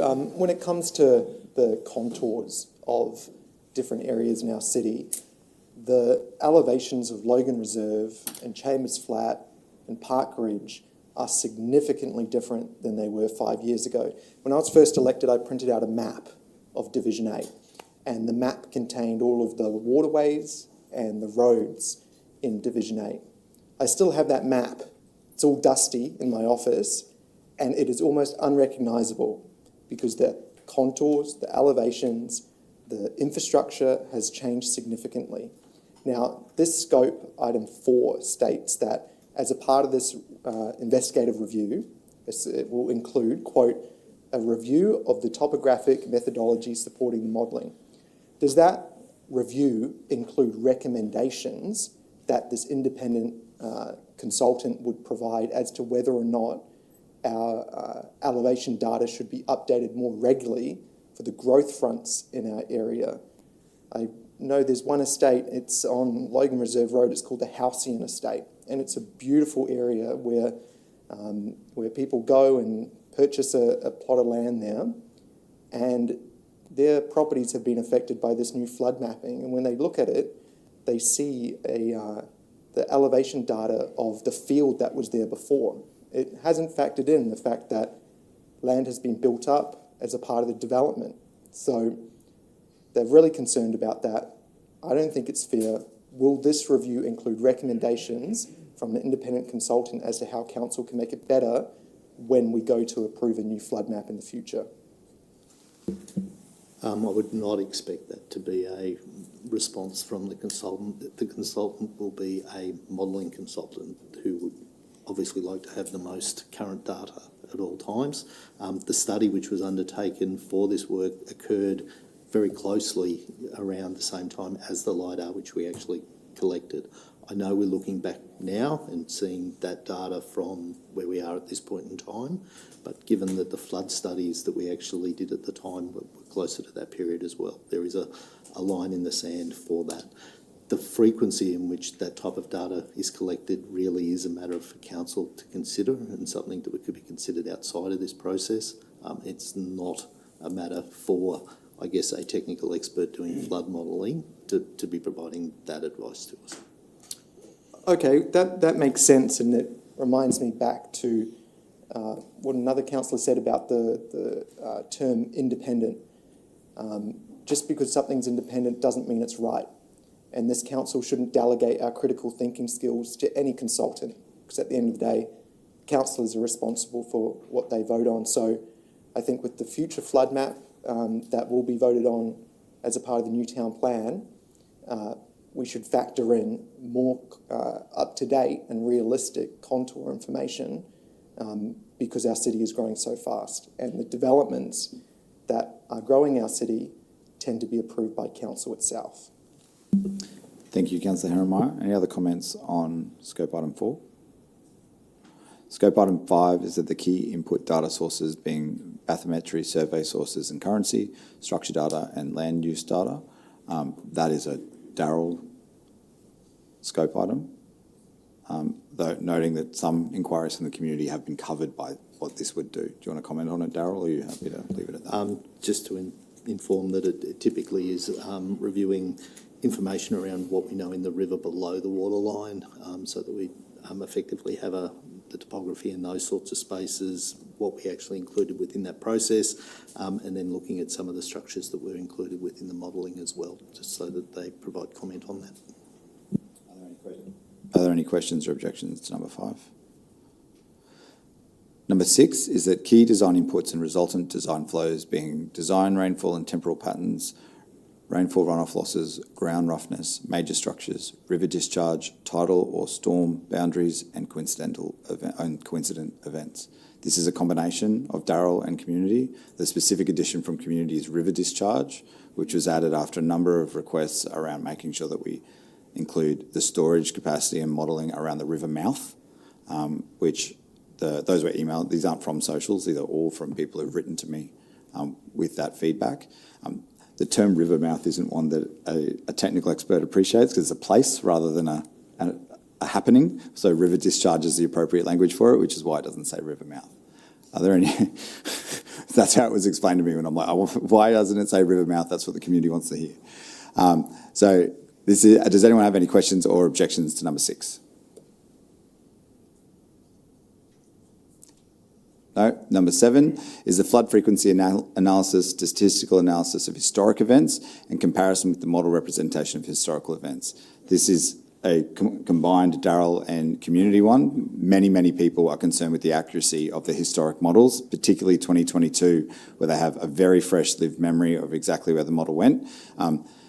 The team has been responding to those concerns, but those responses aren't giving people the peace of mind, so they would like this to be a specific focus of any review that's done. But Darryl already had it as a suggestion for the same reason. He's received a lot of that feedback. Any questions or objections to number 7? There being none, number 8 is consistency of application of climate change methods with the ARR. This is community. It considers climate change and whether or not we've done it properly. That's what, yeah. That's not Darryl's language, but that's how I described it. Are there any questions or concerns with number 8?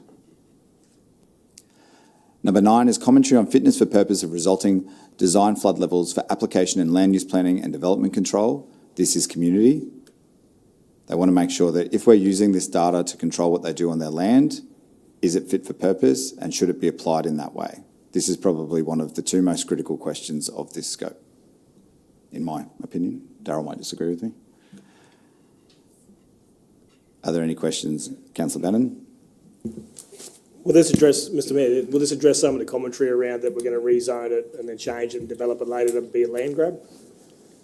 Oh, I don't think so. Darryl's probably best to respond to it, but it essentially says, if you've got this data, is it, and you know what the error bounds are, which comes later, is it applicable to what we're using it for? Should we be using it for land use control, given that we only control, especially in the PMF and the 1 in 2000, there's only 2 controls we apply, and that's for things that mostly don't impact the majority of the community. It's hospitals, it's power stations, it's aged care facilities.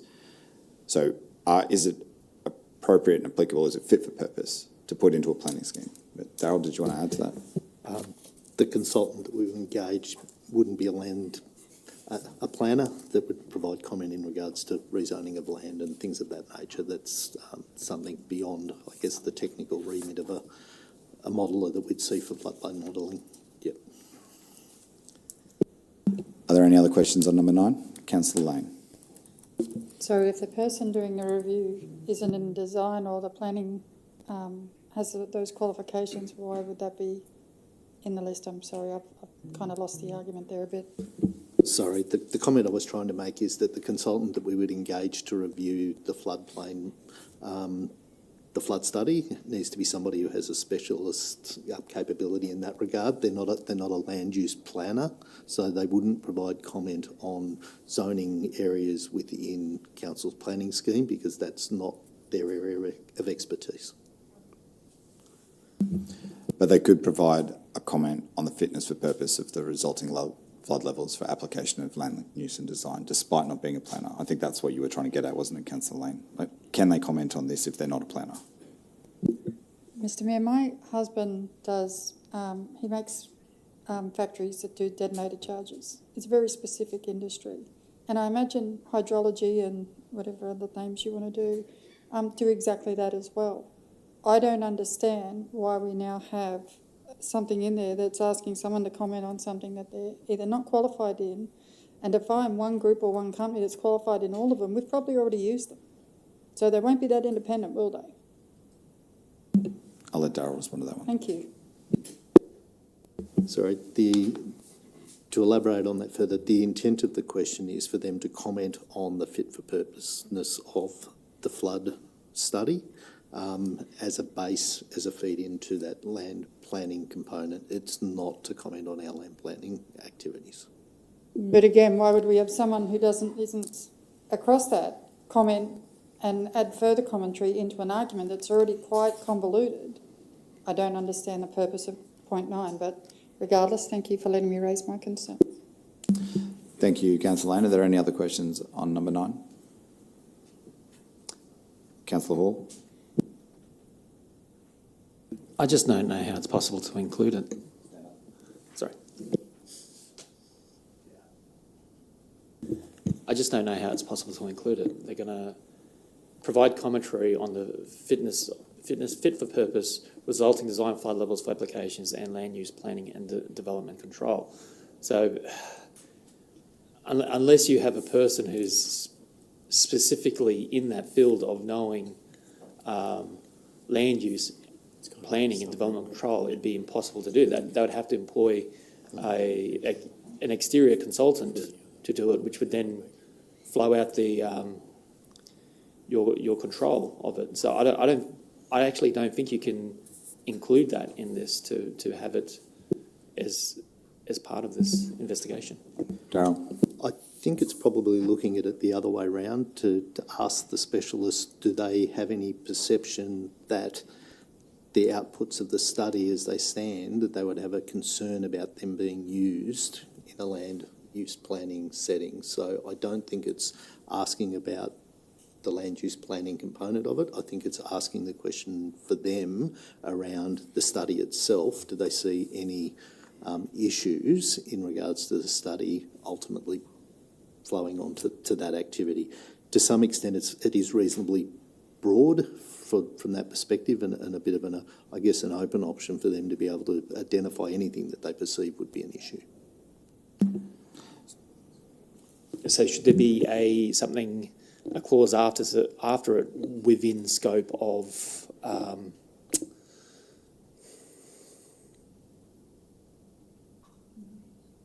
there's just no way to put it in. The challenge is you're essentially asking someone who makes widgets, can my widget be used for this?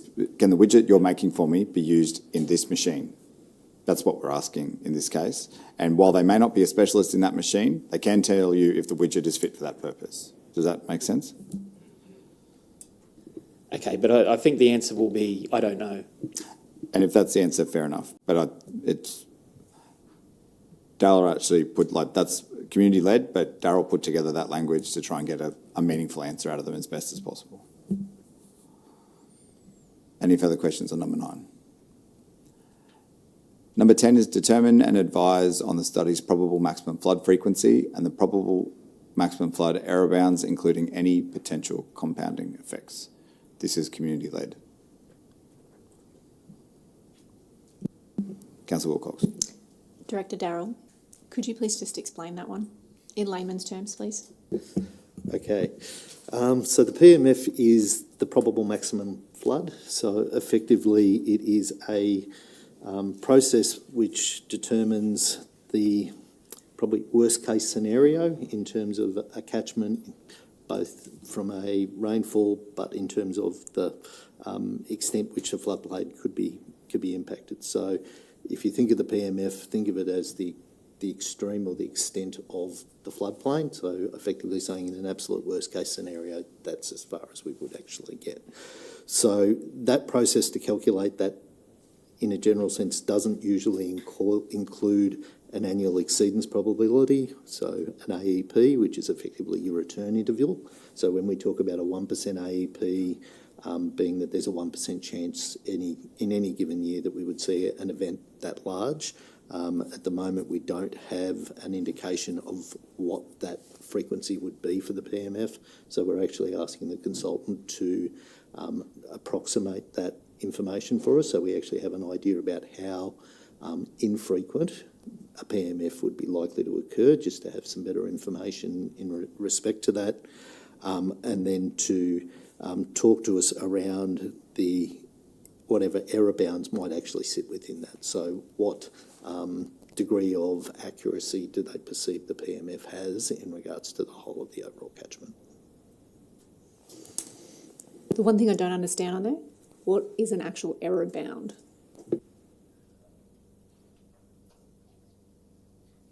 It's a plus or minus expectation on the level of accuracy. So it's the margin for error. So it's how wide are they willing to accept it to be a good calculation given the margin of error? And to help you with your line of questioning, because I had a similar one when I first saw it. So Darryl, is the margin of error on a 1% AEP event smaller than the PMF? Yes. Much smaller. But they're also calculated in different ways. Yep. So to get an understanding of what that might be on the PMF is what we're really requesting. And so Darryl, as you calculate a more and more rare event, does the error bound get bigger, like the margin of error gets wider because it becomes more and more difficult to accurately predict such a rare event? Yes, that is our expectation, but what I would like is for a consultant to be able to maybe give us some advice on that. So he doesn't know, because he can't do the maths, I can't do the maths, but this is something they can do. Understanding what that looks like, is it this much margin for error, is it this much, I think is incredibly valuable for the community to know, because especially people who are only in the PMF, they're the ones who are being told that your property will be impacted. How much room for error is that in that estimation is what this question is essentially asking, if it can be calculated. And how many compounding effects do you get on that? Like if you add climate change, if you add a cyclone, if you add solar flares, like what gets added onto that to create the worst possible cataclysmic event? And how much does that change your margin for error as well? So it's trying to understand a very unique, I think that's a fair word, unique type of modelling, so that then you can make decisions based on how you want to use that modelling once you know the error bounds on it. Does that make sense? I asked about 20 minutes worth of questions on this subject when I first saw the word error-bound. It's just that it's so hypothetical and out there, that's all. And I suspect that's what they'll tell us with some numbers to back it up. But I don't know because I'm not a flood modeller. Does anyone else have any questions on number 10? Councillor Hall. I don't know. I feel like. Sorry.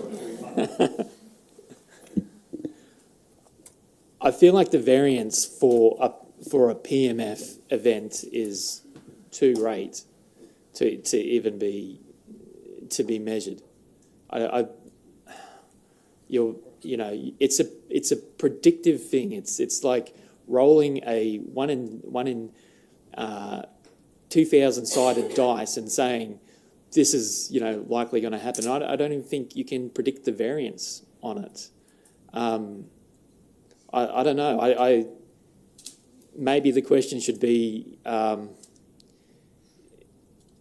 is the PMF error bounds appropriate in this case? Councillor Bennett would like to respond, and then I'll ask Darryl to Thank you comment through the chair. Hopefully that the flood review comes back and says that there is too big an error bound that it's unusable, and then we can use that to go to the state government and say we shouldn't have the PMF. Would that be? That's exactly the intention of why.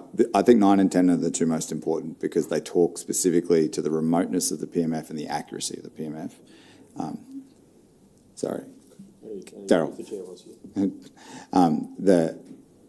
That's why I think they're important for advocacy specifically, because that's something we can explain to the state and to residents, and I think it'll help them in their decision making about whether or not they feel it's appropriate to keep the PMF in state planning policies. But Darryl, did you want to address Councillor Hall's question? I was only going to make the comment which was to your statement where you've indicated that it is extremely unlikely. I guess it really is just asking them, are they able to put some quantification to that for us? Understood. If that's the case, I believe it should be in. Thank you, Councillor Hall. Any other questions or objections to number 10? And number 11, commentary on whether the flood study was completed using AI, Monte Carlo analysis, or pilot/experimental methodologies. Now, Darryl assures me they weren't. In fact, if he had used it, it would be industry leading and he'd be bragging about it. But it would be good to have an independent opinion on that to confirm it beyond all reasonable doubt. Councillor Russell. Thank you, Mayor. To not be able to just ask the people who did the original study and not get an answer from this is actually, like, for us including this, to be able to ask for another review is essentially accusing the people who did the original study of convoluting the whole process. I don't know that we're there. I mean, I think maybe there might be some people in the community that are there, but if we're at the point where we actually are asking someone, hey, can you please come and check if we were lied to in this study, then we've probably gone too far. I don't think anyone's in this room is saying that a consultant lied. And ironically, using Monte Carlo analysis is a compliment because it's a very complex piece of software to use. So in engineer land, it's a good thing. But in community land, they're concerned that it might not be a good thing because it's machine learning instead of instead of computational modelling. So, and I would say that about 40% of the emails I get from residents have this concern in it. So that's why I added it to say to Darryl, could we consider this? He said it'd be a pretty easy answer, but very happy to include it to give that confidence and certainty around that. Okay, well that's the argument I'm making, is it should be a pretty easy answer, is that it can just be asked of the people who have originally done these. If we need to get this triple checked because we actually don't believe the original, then I think this is getting a little bit silly, to be honest. Darryl? We have provided advice, which has been provided, I guess, to community members who have then suggested that our advice is not correct. the inclusion in here is purely to have an independent consultant confirm that the advice that we've provided is correct. And it'll be as simple as asking them if they used it, and it'll be obvious that they didn't use it if they didn't, correct? Yes. Yeah. Like, it's not a big part of the scope. It's just a peace of mind part of the scope, because they'll get asked so many times by community about it. Or they just assume the whole basis of their concern for the entire flood map is because they're worried about experimental methodologies and AI being used instead of computational and procedural methodologies that have been relied upon for decades for flood modelling. Sorry, can I respond? So I can appreciate that with some of these questions, it's asking to have things triple checked, but I'm just wondering if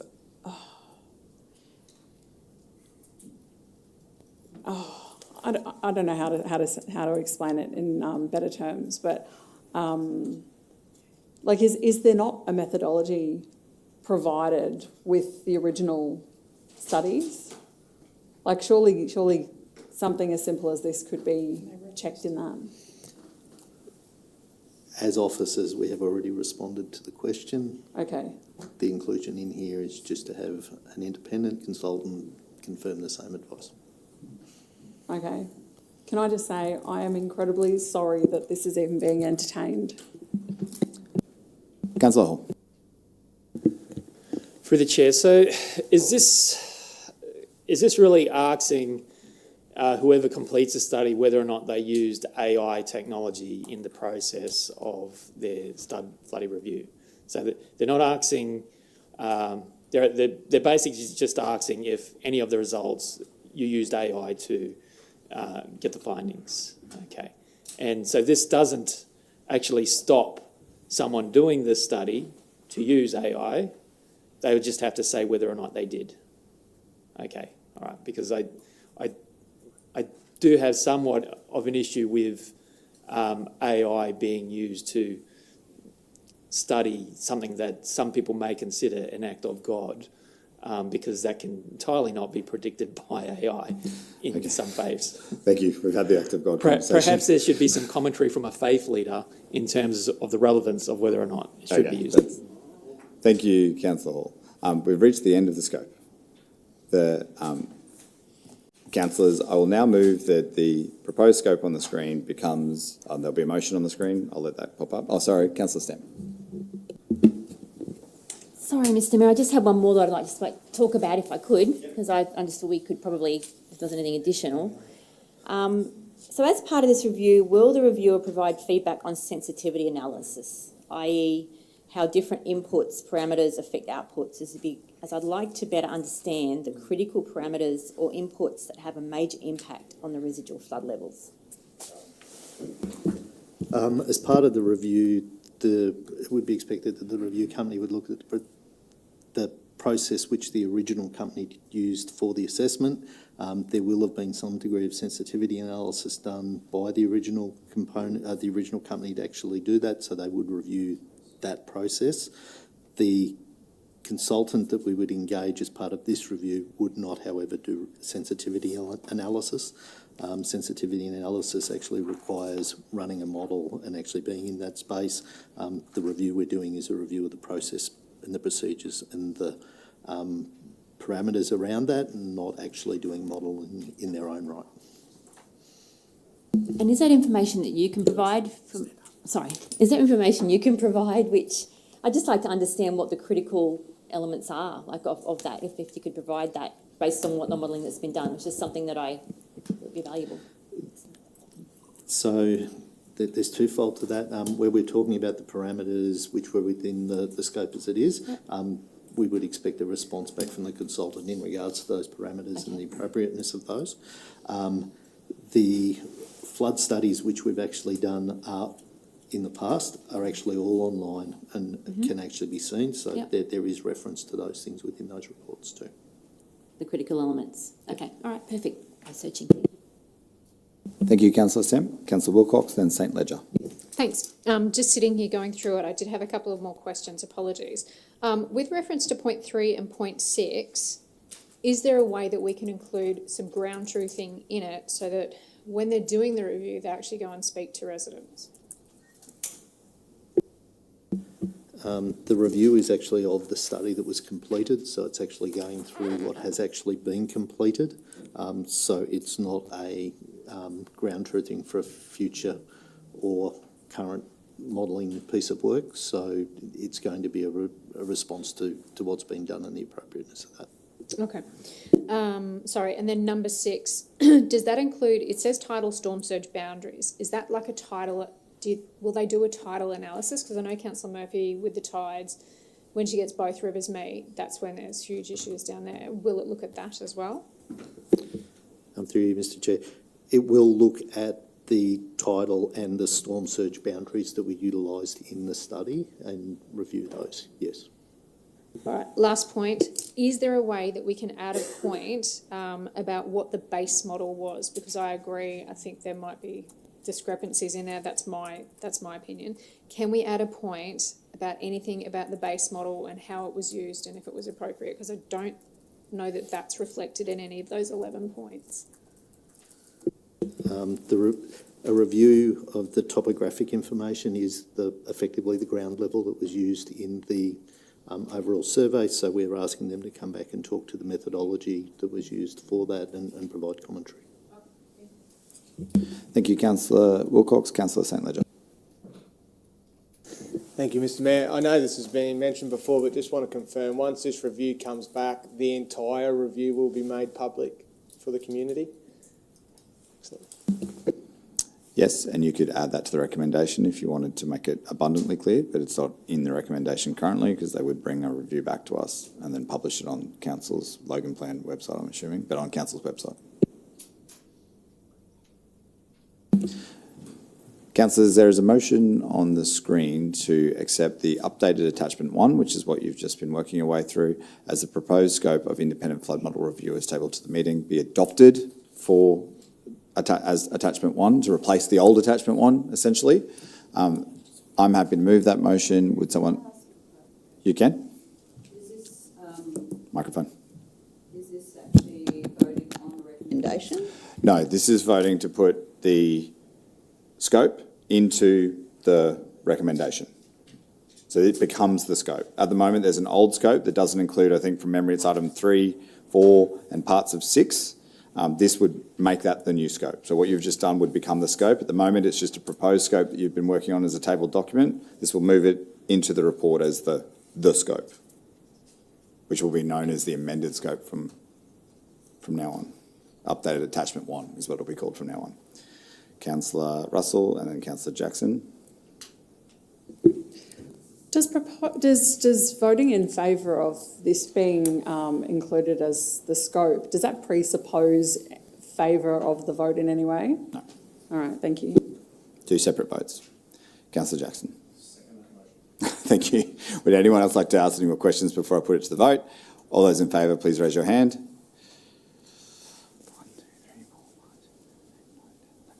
That has been carried. Councillor Bradley, how do you vote? I'll abstain, thank you. Thank you, Councillor Bradley.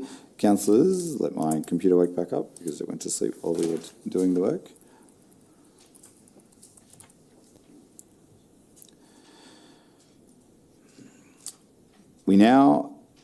I will now move the motion for the actual flood study itself, noting my intention is to amend this motion once it has been moved and seconded. The motion on the screen is the one that was in your report. So I'll move that motion. Would someone like to second that motion? Thank you, Councillor Bannon. Now that motion has been moved, I would like to propose an amendment to that motion, which would be displayed on the screen now. This amendment has been developed in consultation with Darryl and with the City Solicitor to confirm that it is an amended motion, not a completely new motion. It is that 1, Council undertake an expression of interest to engage a suitably qualified independent specialist consultant to undertake an additional review of the Logan and Albert Rivers flood study. 2, the Council requires the consultant not to have worked on in any form the flood studies that supporting the draft Logan plan, such as independence clause. On this one specifically, Councillor St Ledger? Yeah, we're able to. Stand up. we able to put something in that motion in regards to what I spoke about earlier, to making sure the individual working on that hasn't stepped sideways to an organisation that hasn't been involved in it? Is that the council? That's what he's talking about. He's trying to clarify it further, because that says the consultant, which is the company. Is that correct, Darryl? Yeah, So you're asking the to- concern is that the consultant, which may be the company, may have the actual individuals working on that could have been part of a different consulting firm previously. Just the individual that's working for the consultant.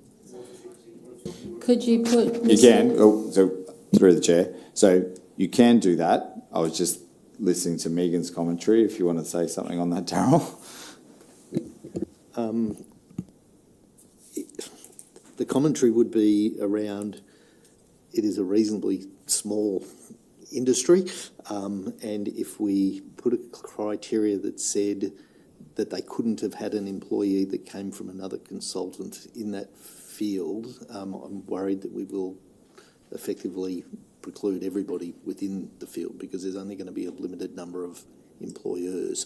I understand your concern in regards to it not being the primary, that the primary engineer that worked in the original firm shouldn't now by default have ended up being the primary person who's in a subsequent consulting firm that we engaged to review the work that he undertook previously, or she. I understand that, but it would need to be fairly clear around that. So you're proposing that if we were to try to achieve what Councillor St Ledger is looking for, it would have to be through saying, where's the effect that council requires the consultant and their primary engineer to not have worked in any form of the flood study supporting the Draft Logan Plan? Yep. Okay. Would you be comfortable with that? Stand up. Yeah, I just think if we can take as many measures as possible to ensure that it's as truly independent as we can possibly get it, I think that's been the message loud and clear from the community. So if we can ensure that, it is going to be quite difficult by how narrow the field is, but you don't ask, you don't get. And the challenge may be is that it comes back to you as not being able to find anyone because it is too small a field, or it may be an overseas, and maybe an overseas consultant that costs more. That could be the other side effect of that, but I'll test each one at a time, so people are comfortable with one. So 2, as the primary reviewer, to not have worked in any of the form of the flood studies on the supporting the Draft Logan Plan. Have you got a question?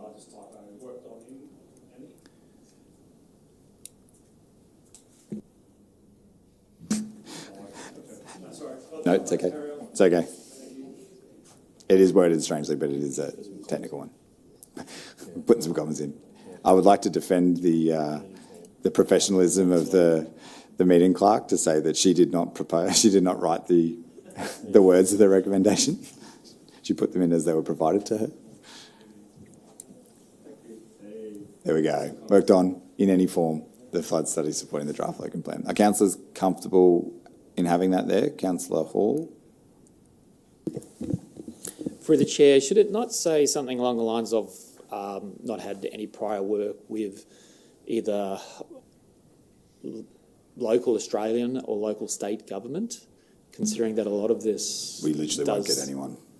Well, if you put it out internationally, you could get someone that has never worked in either state or local government. Thank you. Megan's reminded me of, I asked a similar question.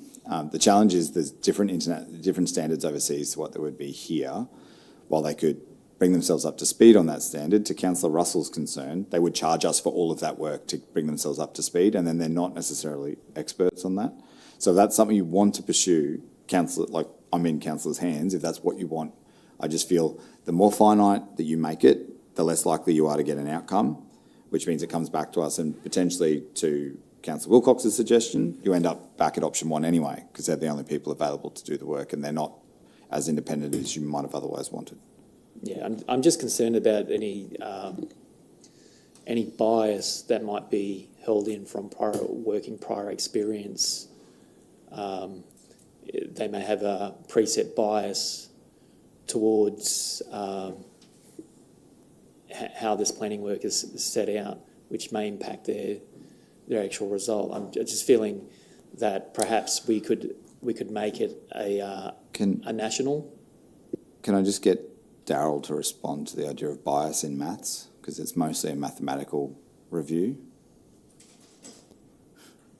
Like, is bias a risk?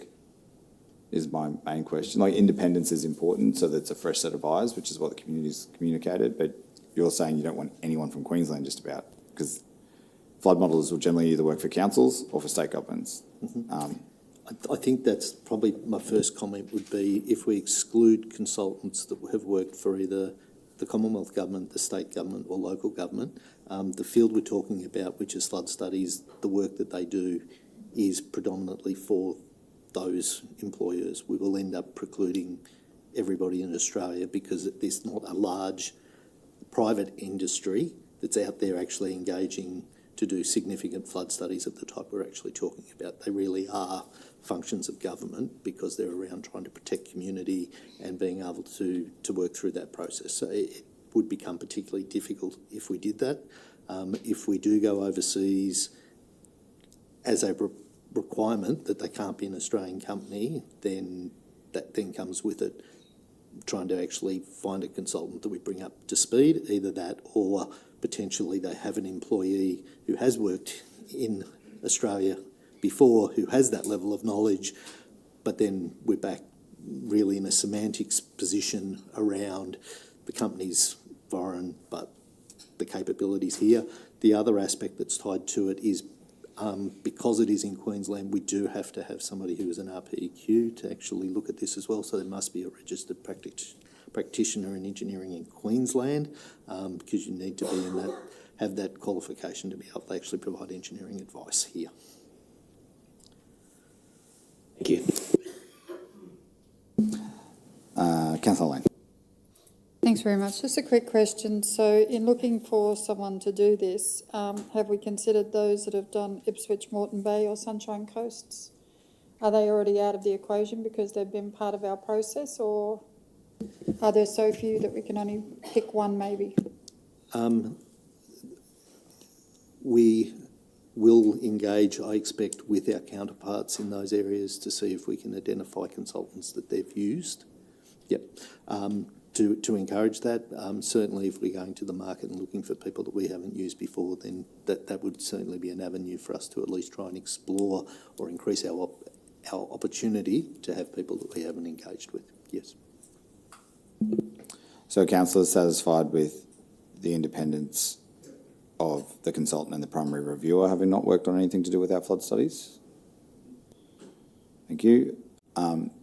Number 3 is that council appoint the consultant following the expression of interest in line with council's standard procurement processes. Are there any concerns around that? No. 4, that the engagement of the consultant be undertaken in accordance with option 2 and attachment 2, which is to go out to an expression of interest. So it's been very, very clear that it's pointing to the report. Is there any concerns around that or objections or questions? And 5, that the proposed scope of review be undertaken in accordance with the amended independent flood model review as tabled and adopted to this meeting, which replaces attachment 1 to this report. That's what says, what you just made the attachment is what we're using. From listening to the room, the only other consideration you might want to give is a reporting back function. Councillor Stemp. Thank you, Mr Mayor. 2 questions I have is one around the costs, because we've been given an estimate of 40,000, which I know what consultants cost based on what we get done throughout council. So I guess my concern is if we go out there and it's going to cost us 300,000, I think it would be nice to know, but I don't know how we script that in, I don't know. And the other consideration is if we don't find anybody, what happens then? If no one will take on that list of requirements, what do we do then? That's my 2 questions. So for cost, we could either put a bound, like a limit on it, for what you are comfortable to go to before the staff have to come back to us for another decision. For the failure outcome of the EOI not getting any suitable applicants, you could either let the officers come back to you, which is what they'll have to do if they can't complete a council recommendation, they'll have to come back to a future meeting, or you could specify something like what Councillor Wilcox was referring to, that if we can't find a suitable consultant via option 2, you use option 1, which is to engage someone who hasn't done any of the studies, but has done some of the reviews. So my thought is that they come back to us if they can't find anyone suitable. I think that would be what I would like to see. In terms of the costs, I mean, I don't know what other councillors think in terms of what they would be happy to spend on something like this. The CEO said Yeah. up to $100,000, and that was where my head was at, which gives a reasonable variation on contingency, I should say, on what Darryl's initial prediction was, without going like to the stratosphere of $200,000, $300,000, $400,000. So would councillors, I'll just test that. Councillor Russell. Thank you. Before we jump into this, this next part, can I ask, why is there no third option that no review is necessary? If this fails, then that's what you'll vote on. Okay, So ultimately, as per normal process, test this amendment. If the amendment fails, I test the original motion. If that fails, we note the report and nothing happens. can I please just re-ask the question, why is there no option provided? Like, why is it not an option that this is, like, I guess what I'm asking is there just a given that this review is necessary? Or is this just an assumption that the review is necessary?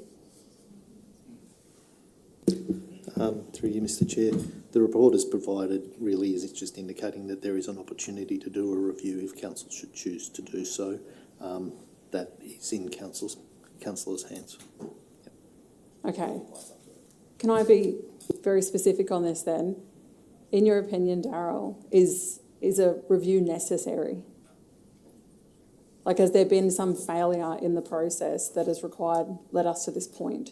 Or is this a response to... I mean, I'm happy to take that one because it's a difficult one. Thank you. So we wouldn't have put up the original site plan unless we had a reasonable confidence in the work that was done. There has been a range of questions, and there has been some questions, specific questions other than what was specifically put in the original studies, and so there's obviously opportunity to add those things in. So whether it's necessary is a value judgment which the council will have to make as it goes forward on its process for trying to put in place a planning scheme. Thank you. I think I'd worded it poorly when I said, is it necessary? I think what I really meant to say is there a reasonable concern in the previous work that had been done that has led us to this point? And I ask that because here we are, sitting in front of the community potentially with two options, and both of them are saying to have a review. That's my concern, and so that's why I asked the question. Do you want me to answer? I know what his answer is. They were fine with the original review. Yeah. No, there was a question at the start, was like, is there a reason why you didn't want the original, like the original review wasn't enough? That was fundamentally the beginning, and you had a bit of preamble afterwards. Yeah, so... To answer the question, council officers have not identified a requirement to do the review. We've not found an item that means we need to do that. We're aware of those representations that have been made from the community, and we brought a report to provide council an opportunity to consider that. Councillor Bannon. Thank you, Mr Mayor. The fact we've been having a special meeting proves beyond a doubt how important this is to have, because we've got this from community consultation and not off social media. I have over 8,000 people. Well, what's the point of order, Councillor Russell? There was just an assumption made that this has been already determined in the... Let her finish. What's your point of order? I got the impression that there was an assumption then made that the community consultation has led us to this outcome, and I don't believe that that's the case. So that's not a point of order under the meeting code, though.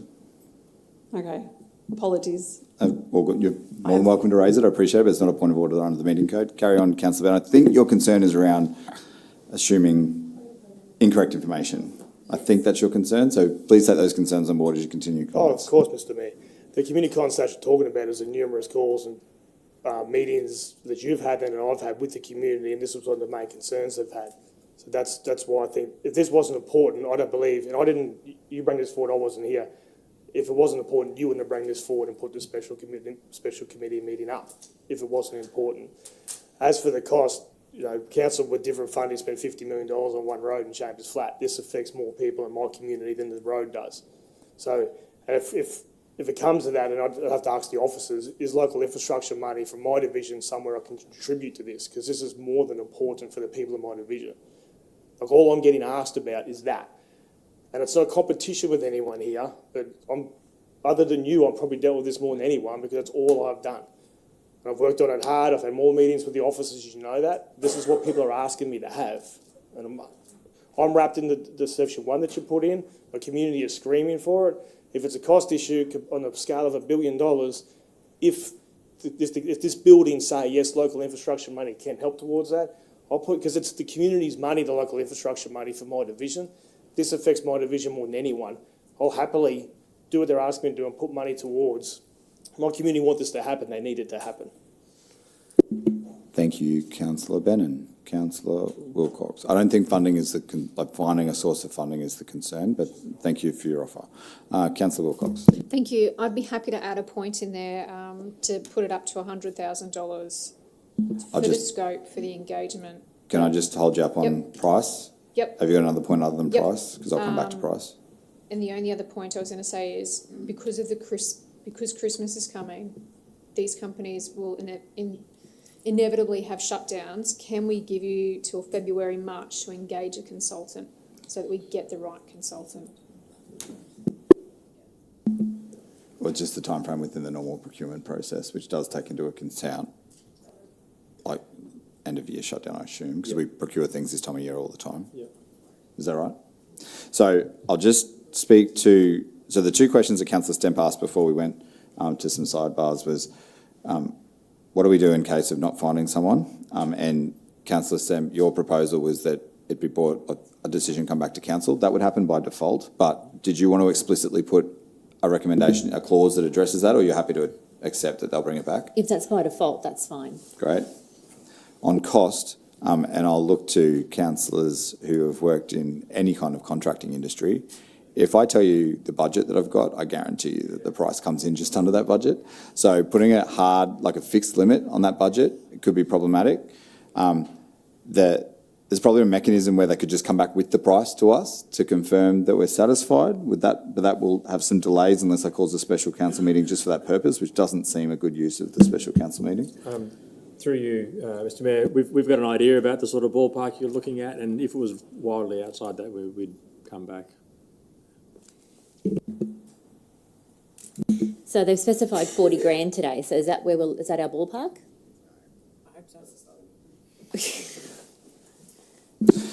I think the officers have heard what you've discussed. That's what I would. It's up to you what you want to do. You can put a fixed number in there. It's totally up to you. I'm just concerned, like I said. I mean, I know what consultants can cost, so I don't want to suddenly find they've spent $300,000 on it and we're not aware. That's my concern. So I just wanted to. So is there a mechanism for you to report back to council that doesn't require a meeting? We can circulate the information. It wouldn't be a decisionable because you're not in a council meeting, but we can circulate the information of what the price ultimately was. If that was the case and we felt the price was outlandish, then we could call a special council meeting or put a late report into a committee or council in order to call that in, so to speak. Potentially, it's a difficult position because you're in a procurement process. That's right? So it's not easy. Look, we've heard what you think the general budget is, and if rather than putting it explicitly in a council resolution, we'll work to it. Councillor Bennon. I don't know if I have to say it, Mr Mayor, but the financial effect this has had on the community far outweighs the 100 to 200 grand that we're talking about. So if we're talking on scale of money of a $1.27 billion budget and the financial hardship, I could add up some insurance costs that have added more to what we're talking about. Yes, and loss of property value and other things where this starts a process that lets us advocate to change that. I hear you, Councillor Lane. Thanks, Mr Mayor. Item 6 should be that the full report be released to the public upon return to council. That's not in the recommendation. I'm happy to add that. I think we preempted that might be a request of councillors, so I've get the meetings team to type it in very quickly. It's not there at the moment. Have it added as clause 6 as the mover of the motion. Yep. I know I am thinking 2 steps ahead, but leading on from Councillor Lane's suggestion, I think it would also be good if a copy of the report be forwarded to the state government for consideration. I'm happy to do that. I don't need a council recommendation to do that. I assure you that the report will be a subject of discussions with the Premier and Deputy Premier. Like, they know that this special council meeting is being held. I wrote to the Deputy Premier to inform him, and the reason why it was being held, and that I would give him an update upon its completion. So they vary across this, because as you rightly pointed out earlier, they have a lot of control over what we can and can't do with our future planning scheme, and while that's not relevant to this special council meeting, it will be relevant to our future decisions. Thank you.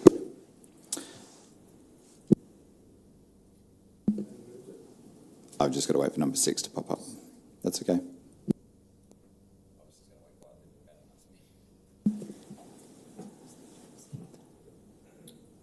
So I'll go through process while Ashley goes through the clause. So if this motion fails, we'll test the original motion. If that motion fails, we'll note the report, which is no action. So if you do not support any kind of review, then vote for nothing until the noting of the report comes up. If you are satisfied with this as it stands, vote for this. If you think there's further amendments that could be made, tell me now, because I'll test that again afterwards. Like, if you think option 1 is actually the better option, then by all means let me know. But my intention is to test this motion once clause 6 is in it, then test the original motion, then test the receiving of the report. Thank you, Councillor Lane. Appreciate you. Sorry, so we're moving to approve your amendments, and then there will be a separate vote on whether or not we agree with the motion put forward. Correct. We'll vote on Thank you for the amendment. clarification. Thank you. The amendment will become the motion, then we'll vote on the motion. There is the clause 6, as suggested by Councillor Lane, that the report of the independent consultant be presented to council and made publicly available. I've got Bannon and...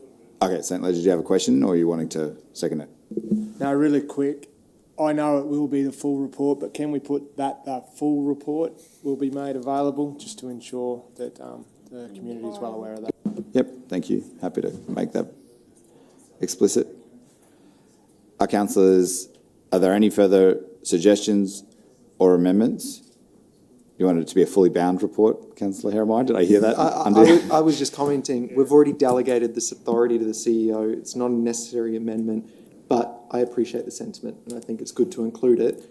But the CEO already has this power. We don't need to be voting on it. I thank you for the clarification.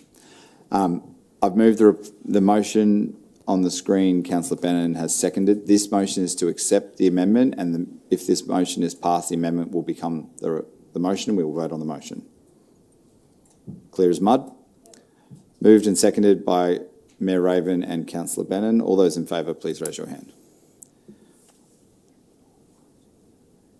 That has been carried. I'll go around the room so you can declare your vote. Councillor Bradley. Abstain. Councillor Lane. For. Councillor Russell. Abstain. Councillor St Ledger. For. Councillor Jackson. For. Councillor Hall. For. Councillor Heremione. For. Councillor Bannon. Councillor Stemp. For. Councillor Wilcox. For. Councillor Murphy. For. And I was for. Councillors, that motion has been carried, that amended motion has been carried and now becomes the motion that will be placed on the screen for you to consider. Yes, Councillor Bradley. At what point can we talk to this? Once I move it, you could speak to it, or once it's moved and seconded, you could speak to the motion. Councillors, I would like to move the motion on the screen. Councillor Bannon would like to second the motion. I now open the floor for debate. Councillor Bradley, did you want to speak to the motion? Actually, I will put it in my... Thank you. Did any other councillors wish to speak to the motion? There being none, I put the motion to the vote. All those in favour, please raise your hand. The motion has been carried. I'll go around the room so you can declare your vote. Councillor Bradley. Thank you, through you, Mr Mayor. I wish to abstain today, and I wish to give a reason why, if I could. In forming my position, I have thoroughly reviewed all available information and views, including the confidential recording from discussions held on the 15th of October. I have also reviewed the legal advice provided, which remains confidential and not publicly accessible. In conclusion, I continue to hold serious reservations regarding the genuine value this proposal offers to the community. Based on the evidence currently available to me and my direct observations, plus the answers given today, I believe today's review is smoke and mirrors for political optics, distracting Point of order. from the possible... You can't use argument in a reason. You're making an argument, not explaining a reason. I'm giving my reason. If you're going to use a reason that is disrespectful to the chamber, then I'm going to have to call you out of order. So please refrain your comments to the facts rather than your opinions when you're explaining your reasons. I will give my reasoning for distracting from the possibly inaccurate data and is unlikely to deliver the outcomes many in our community are hoping for. Instead, it appears poised to result in significant costs and delays without clear, measurable benefits. Thank you. Thank you, Councillor Bradley. Councillor Lane. Can you turn your microphone off, please, Councillor Bradley? Thanks very much, Mr Mayor. I abstained from the vote today and I'd like to provide a reason. Yes, you may proceed. I listened to the debate today, I listened to the ideas and I respect and each of the people that raised them. I think that people are referencing their personal lived experiences as acceptable modelling rather than predictive modelling. I asked the question about the base model from which we're starting from, and this review does not reassess that. It actually just says whether or not we should proceed using the same base model. It asks them whether the methodology used was correct. It doesn't actually review the starting base that we're meant to start from. I don't think that this review will change the outcome for the people in the divisions that are calling out for this. I think if they don't have a view that predictive modelling is correct and instead lived experience is the preferred method, that we're ever going to come to a good outcome for them. So I see this as probably not something that's in our best interest. Thank you. Thank you, Councillor Lane. Councillor Russell. Thank you, Mayor. I also abstain. Today's options have presupposed that this review is a solution to the city's situation. And I've been on this journey with the community along with my other councillor colleagues. My position is no reflection that I don't hear the community and empathise with those who are concerned and scared. Uncertainty is a scary place to be, and that's where our community is right now. I'll not be voting in favour today because I've not yet viewed the community consultations outcome, which I believe is relevant. And without knowing costs associated, I can't vote in favour of this today. Councillor St Ledger. For. Councillor Jackson. For. Councillor Hall. For. Councillor Herrenmeyer. For. Councillor Bennon. For. Councillor Stemp. For. Councillor Wilcox. For. Councillor Murphy. For. Councillor Raven is for. That motion has been carried. Thank you, councillors. There being no general business or late reports, there's no late reports and there's no general business in special council meetings, I declare the meeting closed at 3:24 p.m. Thank you very much for your participation.